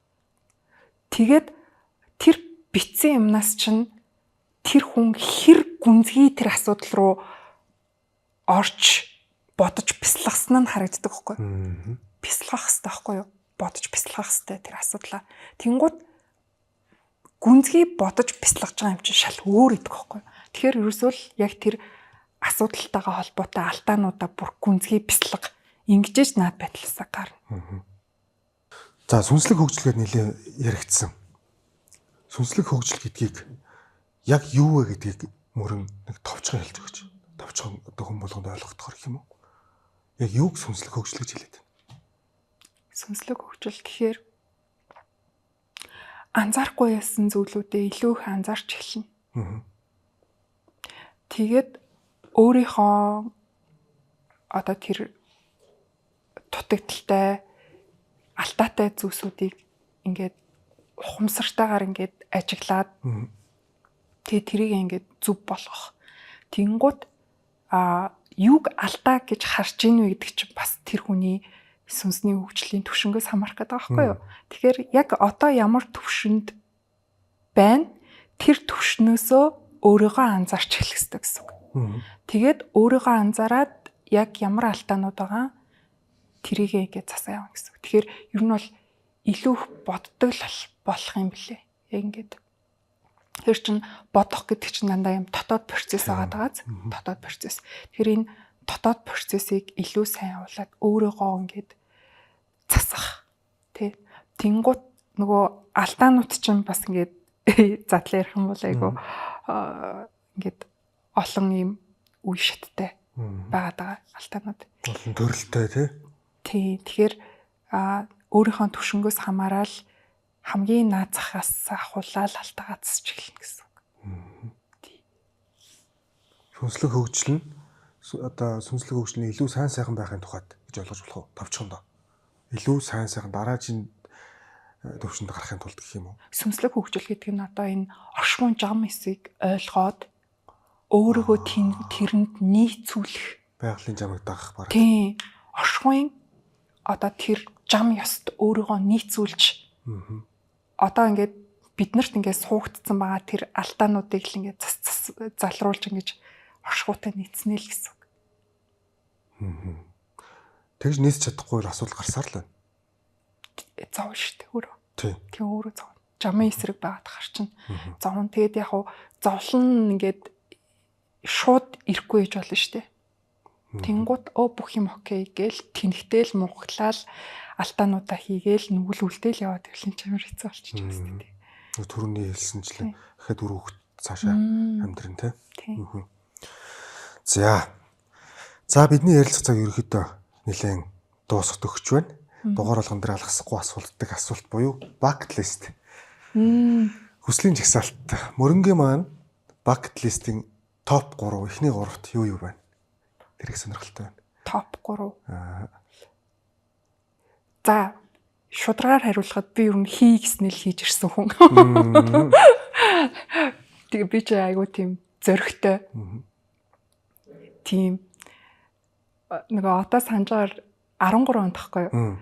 Нэг олон улсын конференц зарлагдсан. Би тухайн үед ч яг тийм мундаг хэл устай байгаагүй. Тэгэхэд л тэрэнд явчихж байгаа штэ. Тийм зөрөгтэй. Тэгэхээр би нөгөө нэг сансан болгоно хийж ирсэн болохоор надтай айгу гоё. Тэгээ одоо яг хий гэж бодож байгаа зүйл болохоор би Европоор аялахыг хүсэж байгаа. Тэгээ би Европоор аялахдаа яах вэ гэхээр би одоо нөгөө хүн төрөлхтний соёлын өвүүдийг бүр ингэж үзэх. Бараг цаг хугацаагаар буцаж аялах гэдэг шүү дээ. Тийм. Соёлын өвүүдийг үзхийг хүсэж байгаа. За тэгээ бас би Бирм руу аялахыг хүсэж байгаа. За. Тэгээ Бирмд очиж би бурхан багшийн тэр сурга шүтэнүүдийг одоо үзэж би тэнд танилцаа хүсэж байна. Тэгээд бод модны дор очиж бясалгаж үзхийг хүсэж байгаа. За ийм 3 зүйл юм. Ингээд 3 Европ руу аялна, Берм рүү явна. Тэгээд бод модны дор бясалгаж үзэх. Ямар гоё юм бэ. Гэхдээ ер нь ерөөсө боломжгүй зүйл санагдахгүй байна. Ойрхон сонсогдож байна. Тий хараа. Тий боломжтой санагдаж байна. Яг одоо орж ирж байгаа хариултанд. За тэгээ мөрөнгийн маань bucket list буюу хүслийн жагсаалт нь хүссэн цагт нь биелээсэ гэж. Тэгээд сая нэг би өнөөдөр хүртэл хүссэнээ хийж ирсэн гэдэг ч тийм. Тэгээд миний нэг бодоод байгаа зүйл чи санал нэгдэж гэнэ үү? Хүн ер нь хийж үзсэн гэхээс илүү хийж үзээгүй зүйлийг харамсдаг юм шиг байна. Тэгээд хийгээд үзчихдэг байж тээ. Тэр үед тэрийг одоо жишээлбэл тэр конференцд явсан гэж тээ. Тухайн үед чи явахыг хүсэж байгаа яваагүй гэсэн бол одоо харамсах байсан баг та. Тэгээ шүү дээ. Гэдэг шиг. Хүн ер нь хийхийг хүсэж байгаа зүйлээ тэр амжилттай байх уугүй юу гэдэг бол 4 5 дугаар асуудал байгаа. Санал нэгдэж байна уу? Санал нэг. Яг тэр зарчмаар амьдэрчсэн. Тэгээ бусадд болон өөртөө л айхтар түүг гай болохгүй л хүн юу ч бас хийж үзэх хэрэгтэй юм шиг байна. Яа дээ тий. За, маш сайхан ярилцлага боллоо гэж би бодож байна хувьдаа. Тэгээд ялангуяа бас бизнес ерөндөө бизнес ч аливаа ажил төрөл амьдрал хоо юм чи явж эргээл нэг яг өөр дээр л бүх юм тусч штэ. Өөрийн сэтгэлгээ, өөрийн одоо сүнслэг байдал гэх юм уу гэх юм те. За тэрнээс нэг бүх ярилцлагынхаа төгсгөлийг ямар нэгэн асуулт тайлбаргүйгээр зочин тохиолд өгдөг юм байна. За ямар ч гэсэн ийм гоё нэвтрүүлэг подкастыг хийж байгаа найздаа маш их баярлалаа. Тэгээд олон сайхан хүмүүсийг бас хүмүүст танилцуулж, дээрэс нь энэчнээс хүмүүс бас маш их зүйлийг авч суралцаж амьдралдаа тусгаж байгаа. Тэгэд энэ хийж байгаа үйлд нь маш их талархаж байна. Тэгэд ирээдүйд бас улам олон үзэгчтэй, улам олон гоё зочдтой явуулаарай. За тэгэд миний хувийн зүгээс гэх юм бол хүмүүстээ би бизнес эрхлэгчдтэй SEO академиас санал болгочмоор байна. Тэгэхээр LinkedIn бас доор тавьжуулах бах тийм болно. Тийм. Description. Тэгэхээр нөгөө миний өнгөрсөн хугацаанд бас ингээд аюух бодож бясалгаж хийсэн сургалт маань байгаа байхгүй юу? Бизнесийг яаж хийхээр буруудаад идэв, яаж хийх ёстой гэдгийг ингээд бүр хэдэн зуун цагийн ингээд сургалт хийцэн.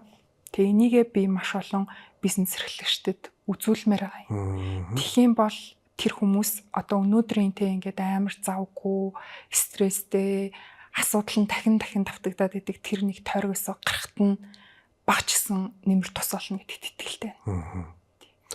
За маш их баярлалаа. Тэгээд миний одоо баян халих дуртай бусдад цаг зав зарцуулна гэдэг бол маш том хүндэтгэл. Тэгээд биднийг тэгээ манай үзэгчдийг хүндэтгээд хүрэлцэн ирсэн амралтын өдрийнхаа үнэт цагийг зарцуулсан мөрөндөө их баярлалаа. Тэгээ bucket list буюу хүслийн жагсаалтын 3 одоо хүсэл нь 3 байтугай ер нь бүх хүслийн сайхан биелээсэ эрүүл энхийг хүсье.